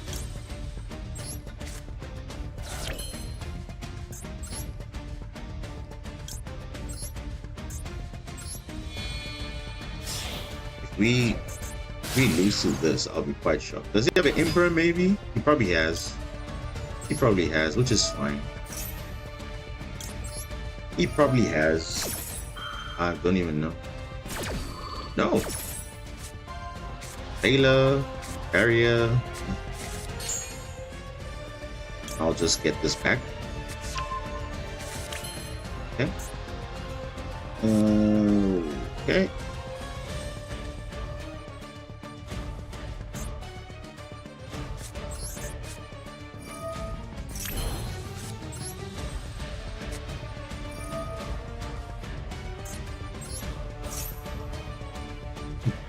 Thing. Oh yeah. Oh okay. You're in, okay. And then we just go and enemy again.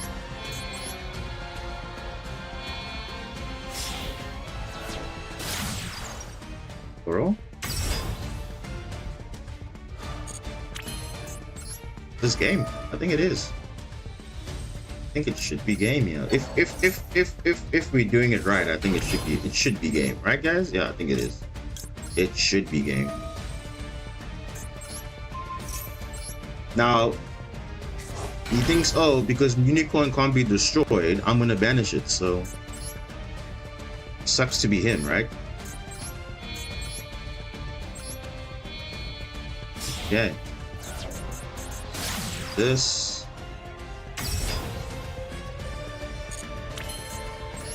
one.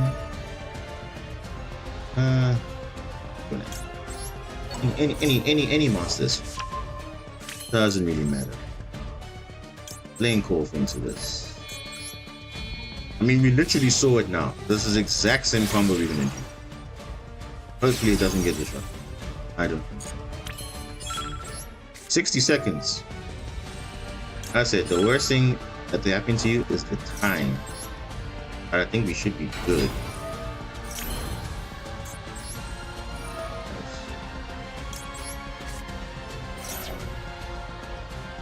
Should be good. I mean, they even banished my core triangle. I can even bring it back if I wanted to. For materials, like probably the most broken thing about Zelantis, only requires one link 4 monster. Literally so easy. And obviously because of the water lock, this happens as well. Okay, let's rearrange the field.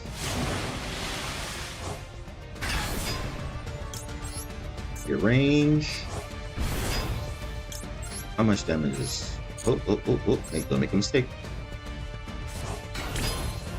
This is 6,600, not enough. So we need more. We need more. Slug.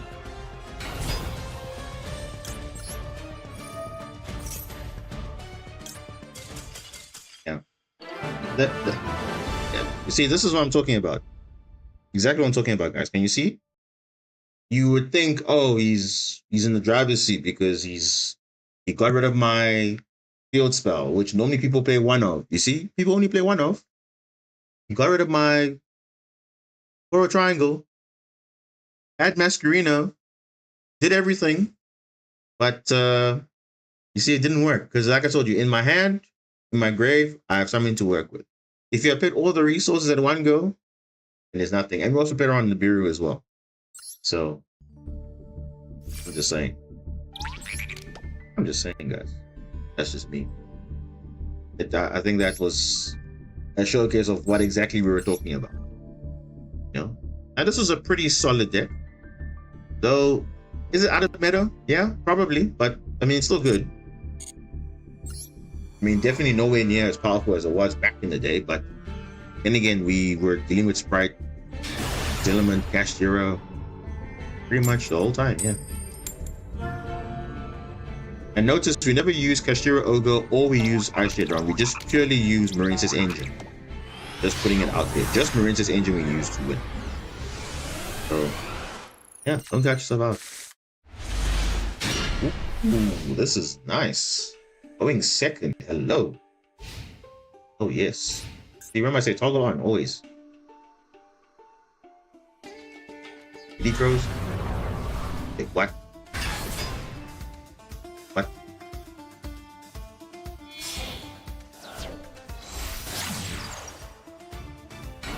Oh. Ooh, so opponent doesn't know this. But Nightmare Corrupted Ibli. Lake monsters is what we pretty much have. So we pretty much okay. So do I need to get rid of this? No. It's fine.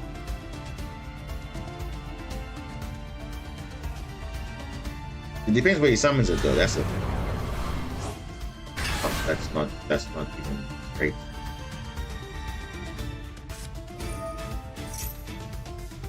Oh, whoa. Okay. Dogmatica. What?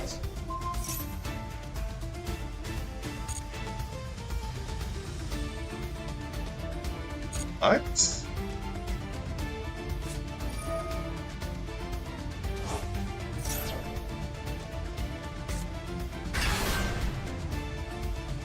Okay. Oh. Interesting. So I know I only need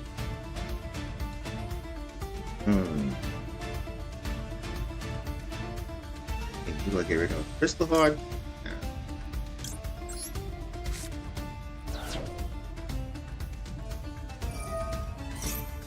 Cool. He sent Titanic Clad, the Ash Dragon. Those Dogmatica. I could put Dogmatica. Albazoa. Jeez. Okay.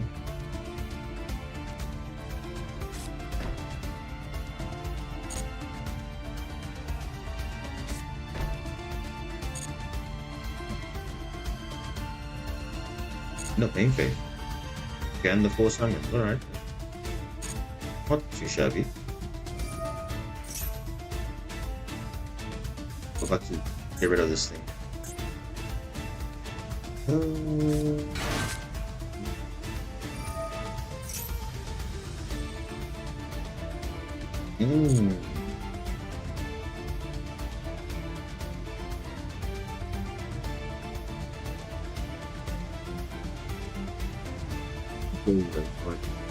Okay. Dogmatica. Dogmatica. How do we deal with this? Can we? Let's see. Can we deal with this?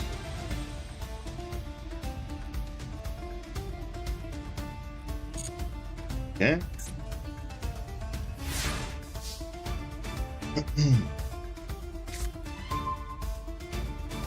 Dimensional barrier helps a little bit.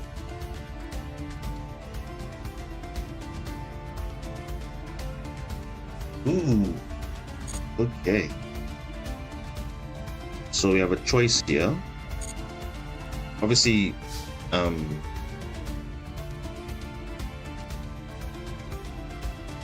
this is kind of a floodgate here. But we have to get rid of it somehow. Let's see. Yeah, let's go for this play. Let's try and disrupt him a little bit. What's going on with my connection though? What's going on? Are we good? What's happening with my connection? Let's tell me the stream is also messing up. Oh. Huh.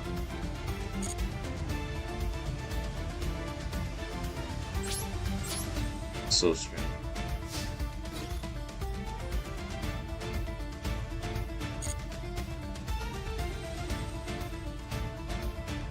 Is he gonna stop this? Let's. No. Not.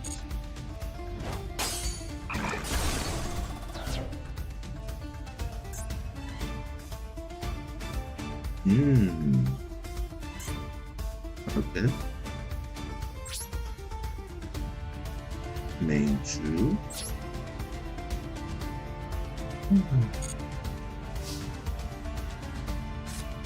So let's see. Will he destroy this card? Let's see. Blue Tang. It's a normal summon. You have to get rid of the normal summon. This is like a no-brainer. Dogmanica punishment. Now. No. Game over. Literally game over. Right here. Wow. This is interesting. Okay. So yeah, unfortunately I can't chain block here, but at least I can do something. So get Blue Tank back into my hand. Oh, I can just get Crystal Heart back.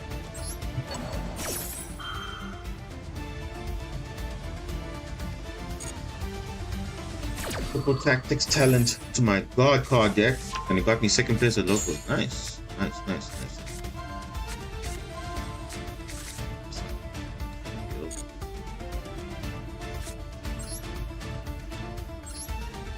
Okay, nice. Snake Eyes, $1,000. Is that how much it costs? $1,000? Gee, that's a lot of money. Well, then again, the car is just like the new stuff just came out now, so I wouldn't be surprised. Like, skyrockets in value.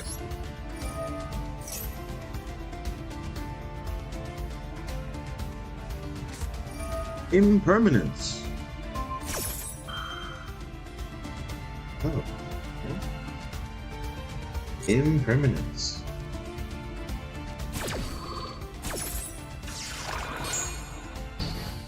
Okay, so we have a choice. What do you...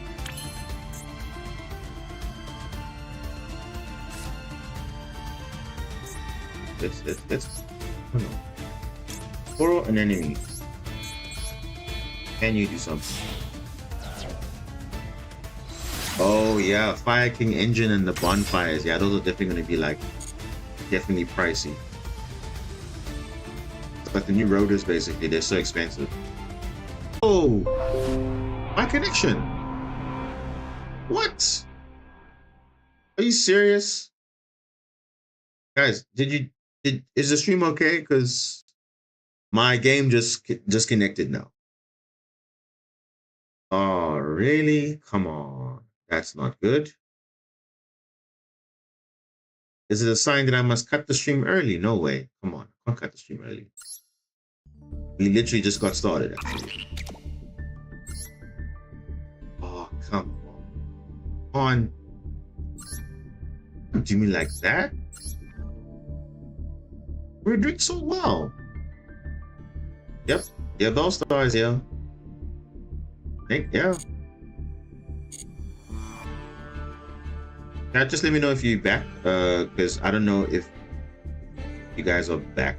I'm just seeing my thing just refresh now, so I was kind of in a bad spot, so.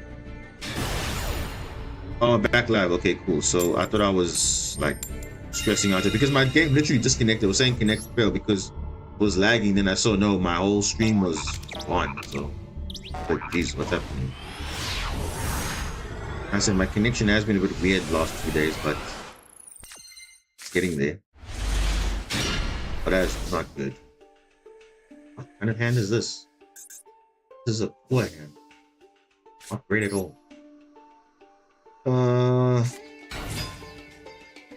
Maxi, please. No. Okay.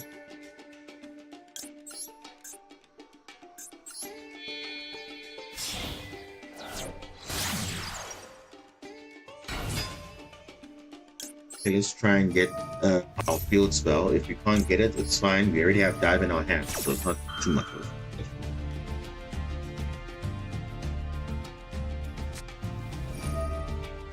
it doesn't matter. You see, people think that's a choke point. No, it's not. The choke point is for an enemy. I keep saying it all the time. Oh, that's great. Oh, that's perfect.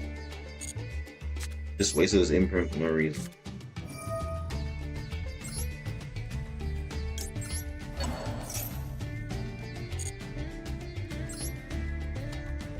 Nice. Alright. So let's try and get wave. No, we already have wave, but let's try and get link 4. We can do that. That would be amazing, actually.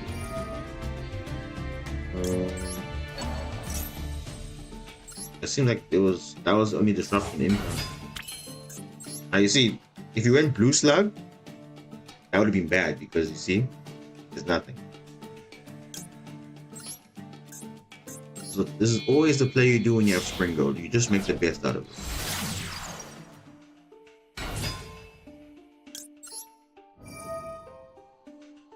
Just hope my connection doesn't drop again because that's like not good. Oh, we definitely good. Oh yes, we definitely go for link 4.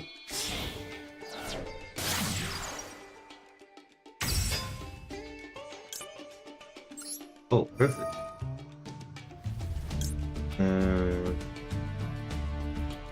Do I mean, I can get that again, right? Yeah. I'll do that. I'll literally do that. Because I already have the dive, or the wave, sorry, so I'm not gonna even. I'll just go straight into link 4, then good. But then at least we can do something. But then we need to got like nice disruptions. Yeah, it doesn't really disrupt us too much. We have Imperm, we have Wave, we have DD Pro. We could potentially get something else.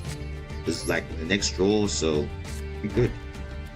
We also have nice follow-up in the grave as well with Pro Triangle. So we are set. Obviously, if they kaiju us, it is what it is, but hey, we're here in the moment.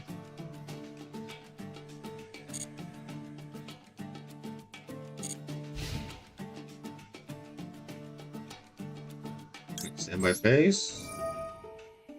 Let us banish the blue slug. You don't need the blue slug. It's a slug. Oh, it's in the gap now. Ooh, seals. Okay, that's nice. Very nice. Good for follow-up, good for everything.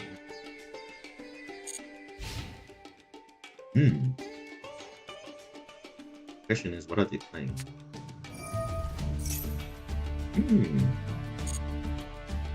Could they be playing heroes? Are they playing heroes?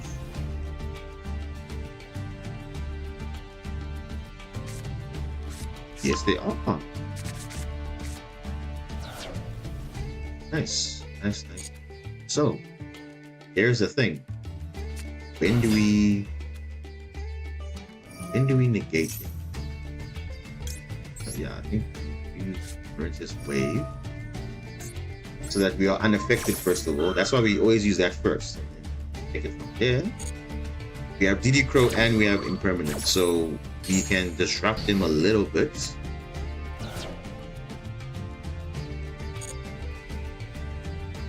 They have something. They don't. Okay.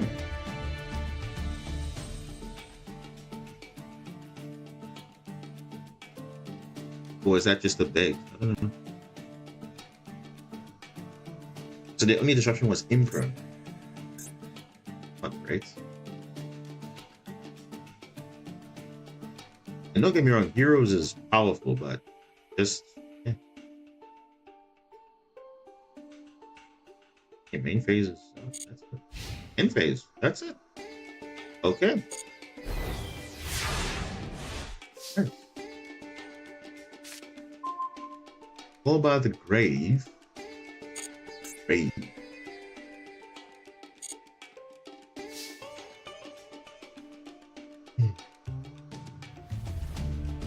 Okay, what do we do? What do we do?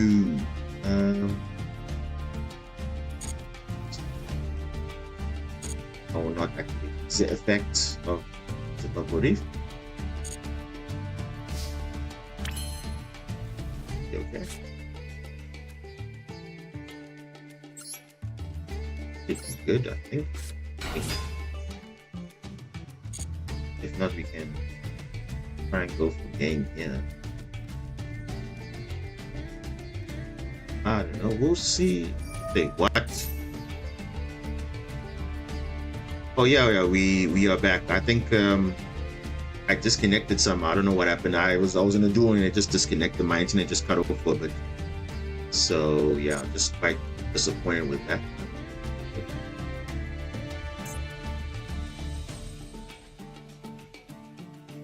Yeah, we should be good now.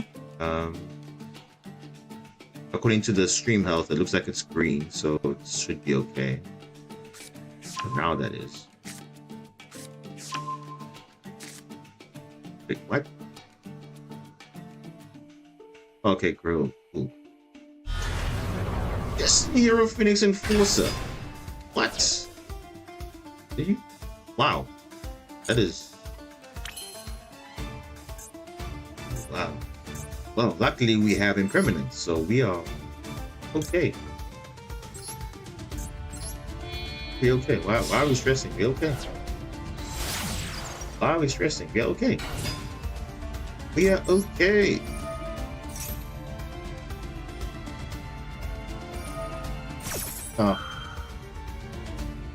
Opponent, I'm sorry. I have impermanence.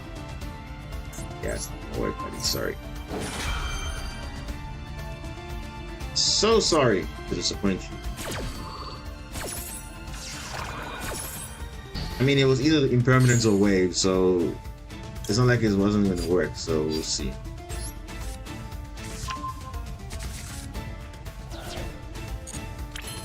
He's got nothing. So, so the question is, we good. Good. Oh, we are more than good. I must make sure to not play anything in this column here. So that's the only thing. If we do that, good.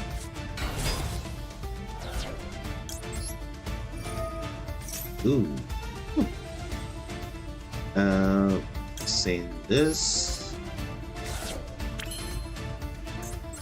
Oh, we are good, guys. It's literally the same combo. Hopefully we don't get disconnected. That would be terrible. Thankful. Let's add Junu, Blue Tang, Spring Growth. Hey. There we go. Let's just add a Blue Tang. Oh no, Spring Growth. Spring Growth. We already having the grade, but let's just add another one. We're doing so well here. This. Yep, I think that we should be good, guys. I mean, even if DP was in the grave, we do have forward bot, so we are fine. Let's just get Mandarin on the field. I mean, he could have Nibiru. I might be wrong. If he had Nibiru, he would have summoned it a long time ago. I'm just saying.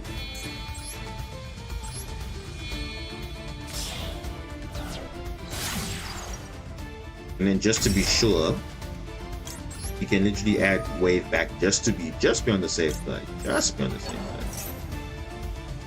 Because we're not sure if he has Nibiru or not. But if he had it, he would have done something by now. Let's just keep the chain on. And let's just add another Marincess name. Because we do need 2 Marincess names in our hand to do our combo anyways. And we're good to go. We link off into another bubble reef. Yeah, why not, right? We can. Link off. Double the trouble. Yep. Okay. Now we can first of all use this. Well, not Lenko, but same banishment. That's what they're calling the new banish zone, the banishment. And for your effects. Man.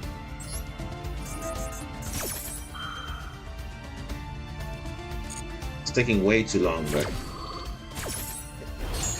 yeah, we have to do this right. Yeah. I think, is this game already if I link both with this one?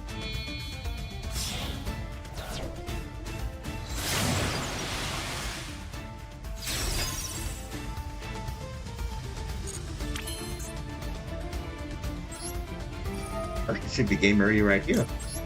Yeah. I think it's game ready here. I don't have to do any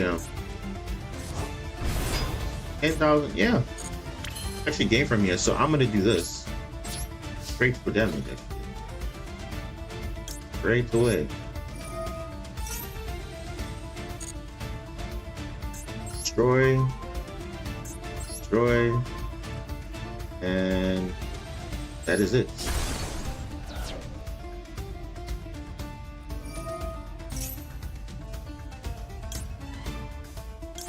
You know what? Destiny Hero in your grip. You know what? You can actually just go. I'm not even gonna bother with you. I know it doesn't make any sense. Yes, there's no Destiny Hero there except itself, but I'm just getting rid of it because I don't want it to be in so.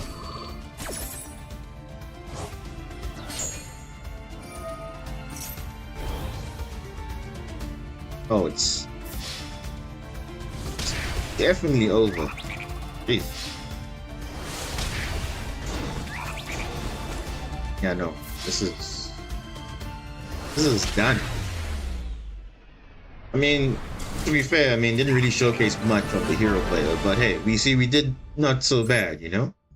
So sometimes you don't have to relink, you just have to go straight for a game, you know? Something new every day.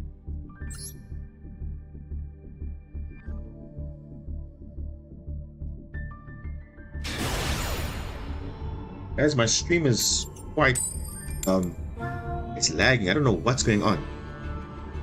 Could it just be the time of day or what? Because it is almost 1 a.m. in the morning for me, but I don't know what's going on with the internet today. It's like, it's slow today. That's not good at all. But hey, going second, I mean, can you really complain? No. Always remember toggle on. Always remember. Whoa. Ashira. Whoa. Okay. No. I take it back. It's not Ashira. It's Telement Vanadium, probably. Summon Fenrir. Yep.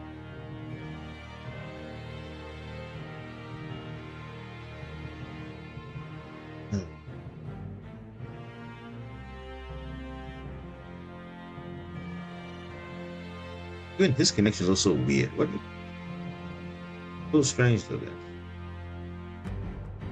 Like my stream out is literally red, so I don't know if it's me or if it's him, but it's not looking good on my end at all. What do we mean? What? On for like 2 hours now? I mean, for the first hour, wasn't too bad. I don't know why it's like messing up now. But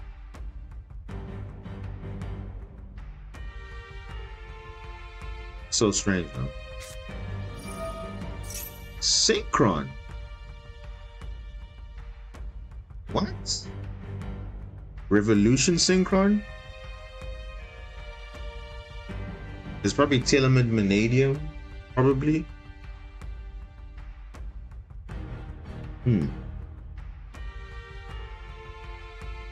Interesting. Yeah, Revolution Synchron. Because that can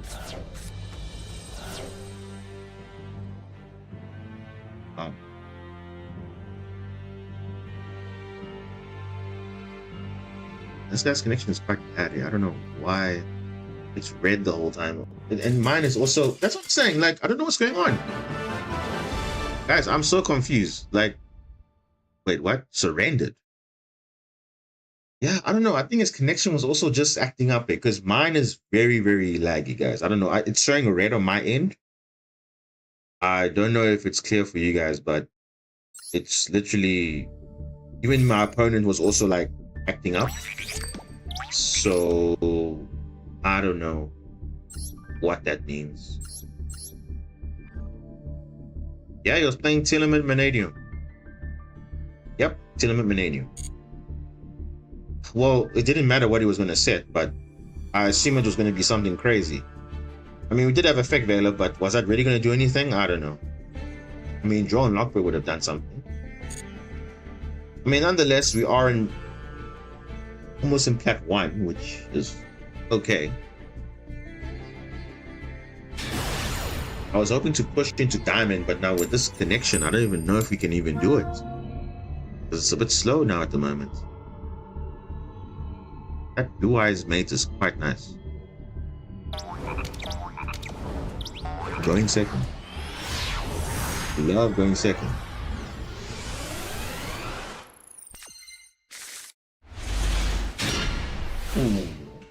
Not bad, not bad, not bad.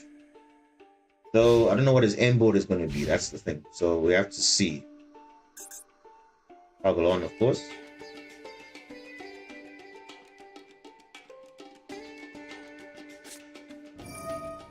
Oh no, Sword Soul.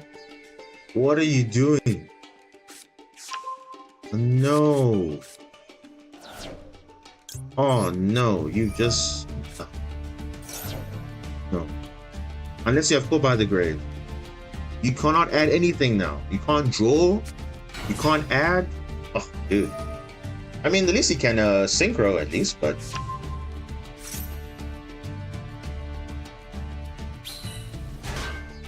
ooh. I mean, Sword Soul can still synchro and stuff, but obviously they can't add stuff, so it's well unfortunate, really.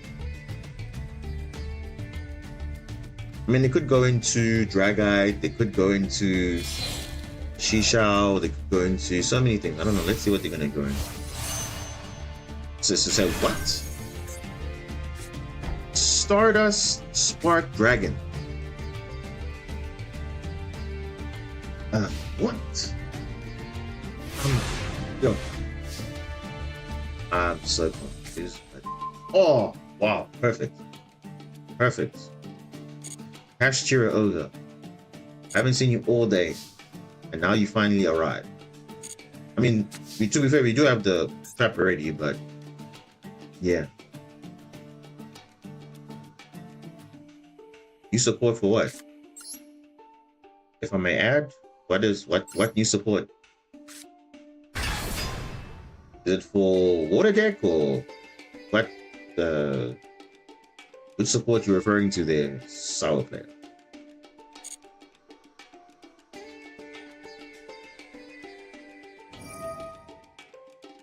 What? Huh? Oh no, man! What am I doing? I should have activated the effect. I should have activated the effect. I'm misclicking here.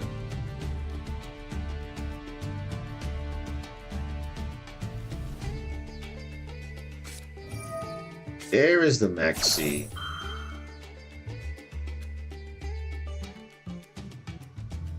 Oh, really? Okay.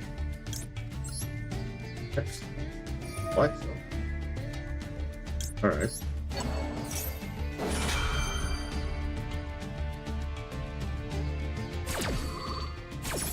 Maxi. Yeah. Whatever. But because he activated Maxi, I can still look at his deck though. So let's tough one.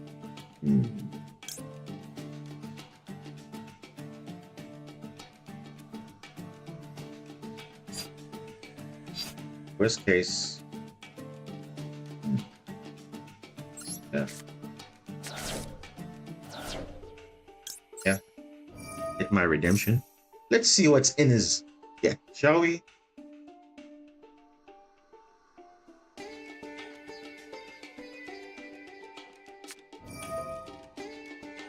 Hey, yo, droplet? Huh? Droplet. Ooh, that wasn't smart on his part because that doesn't do anything, actually. No. That doesn't do anything. Does he think I care about that? I don't care about that effect. The question is, what does this one do? That's what I want to know. What is that?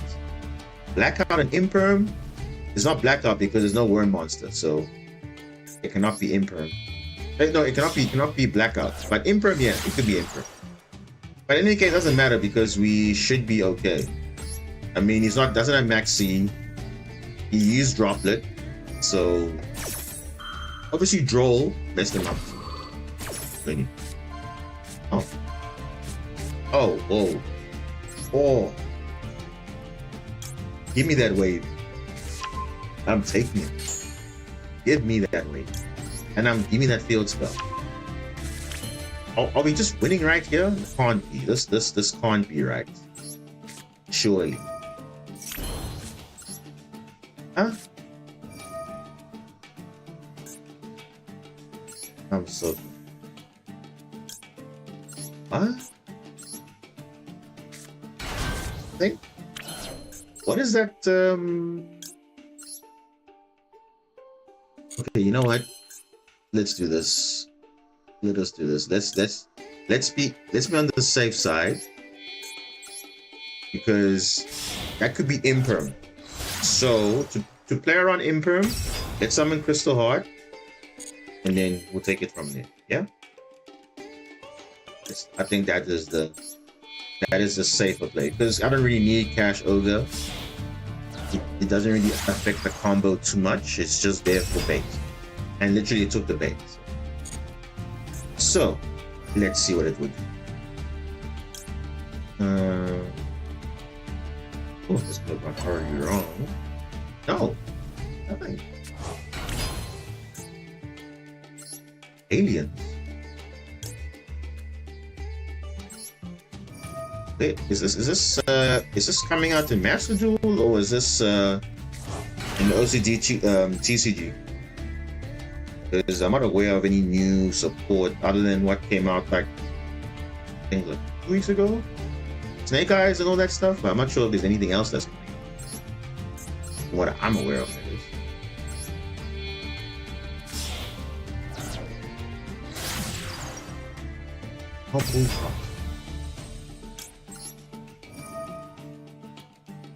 Give me X-Breaker.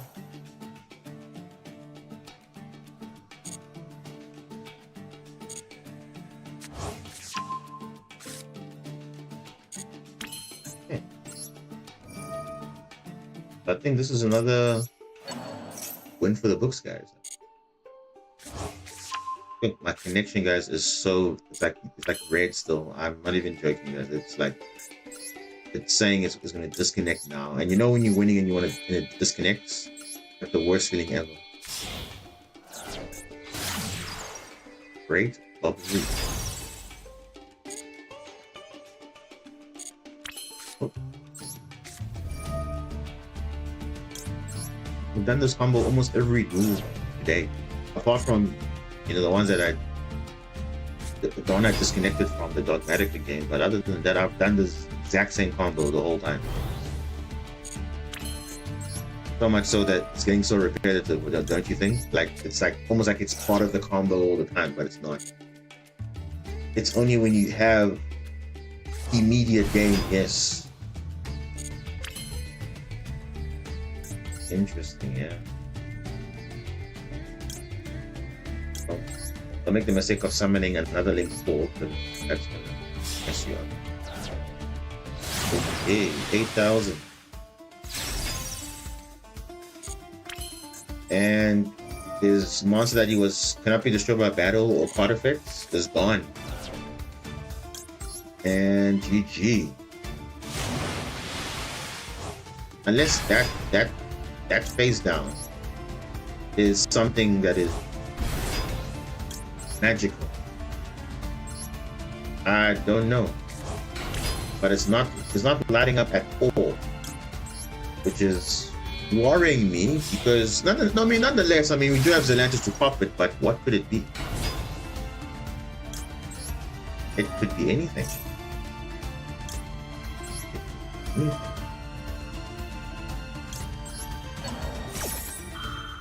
Oh, we're gonna find out in a bit, shall we? Yeah, we're gonna find out. We're gonna find out.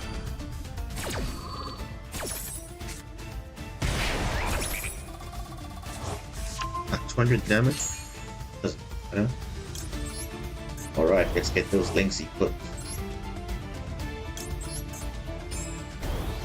So weird, I mean, this deck. It's so powerful, but yet it has so much potential.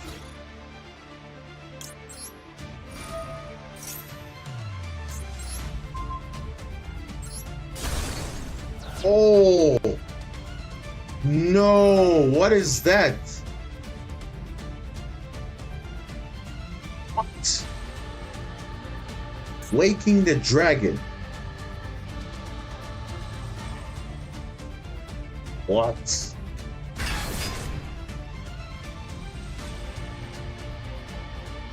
Okay.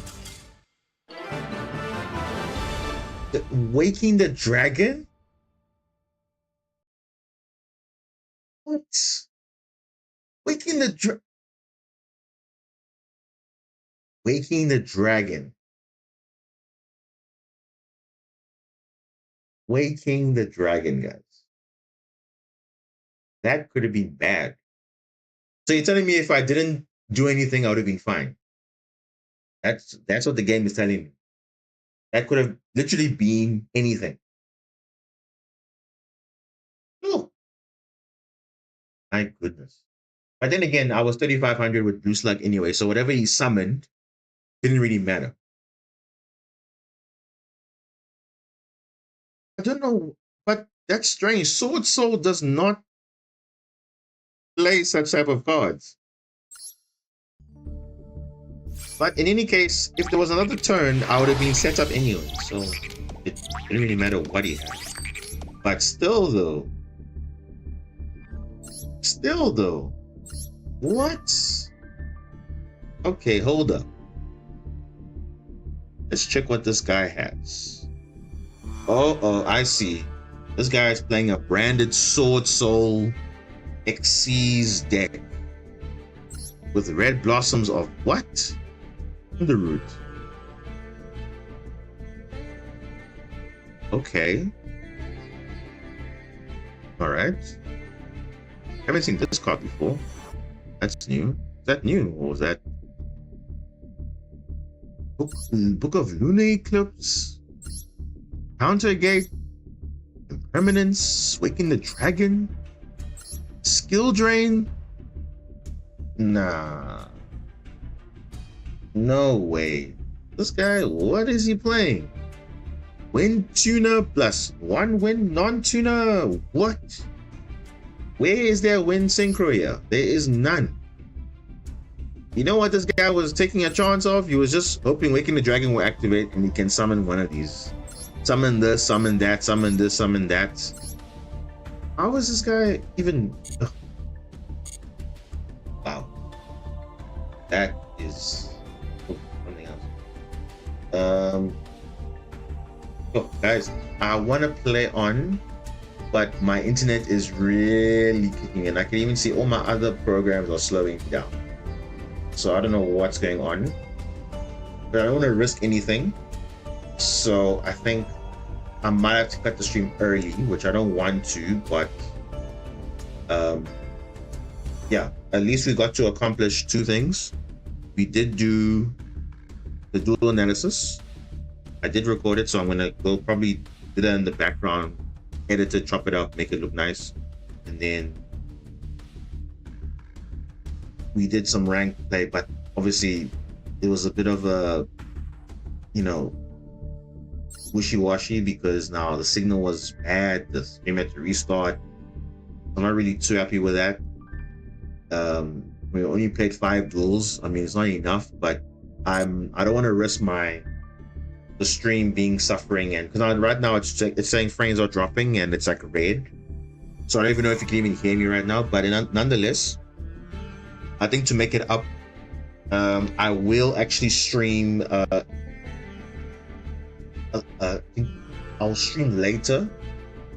I think I'll see how the connectivity is later. Then I can get in maybe an early stream, like a morning stream or afternoon stream, and then that will be like kind of at least making up for this, because wow, right now it's like bad. But nonetheless, as you have seen from the stream, we've practiced what we preach. We don't sugarcoat anything. We did have some sticky situations, but yeah, this is the deck list.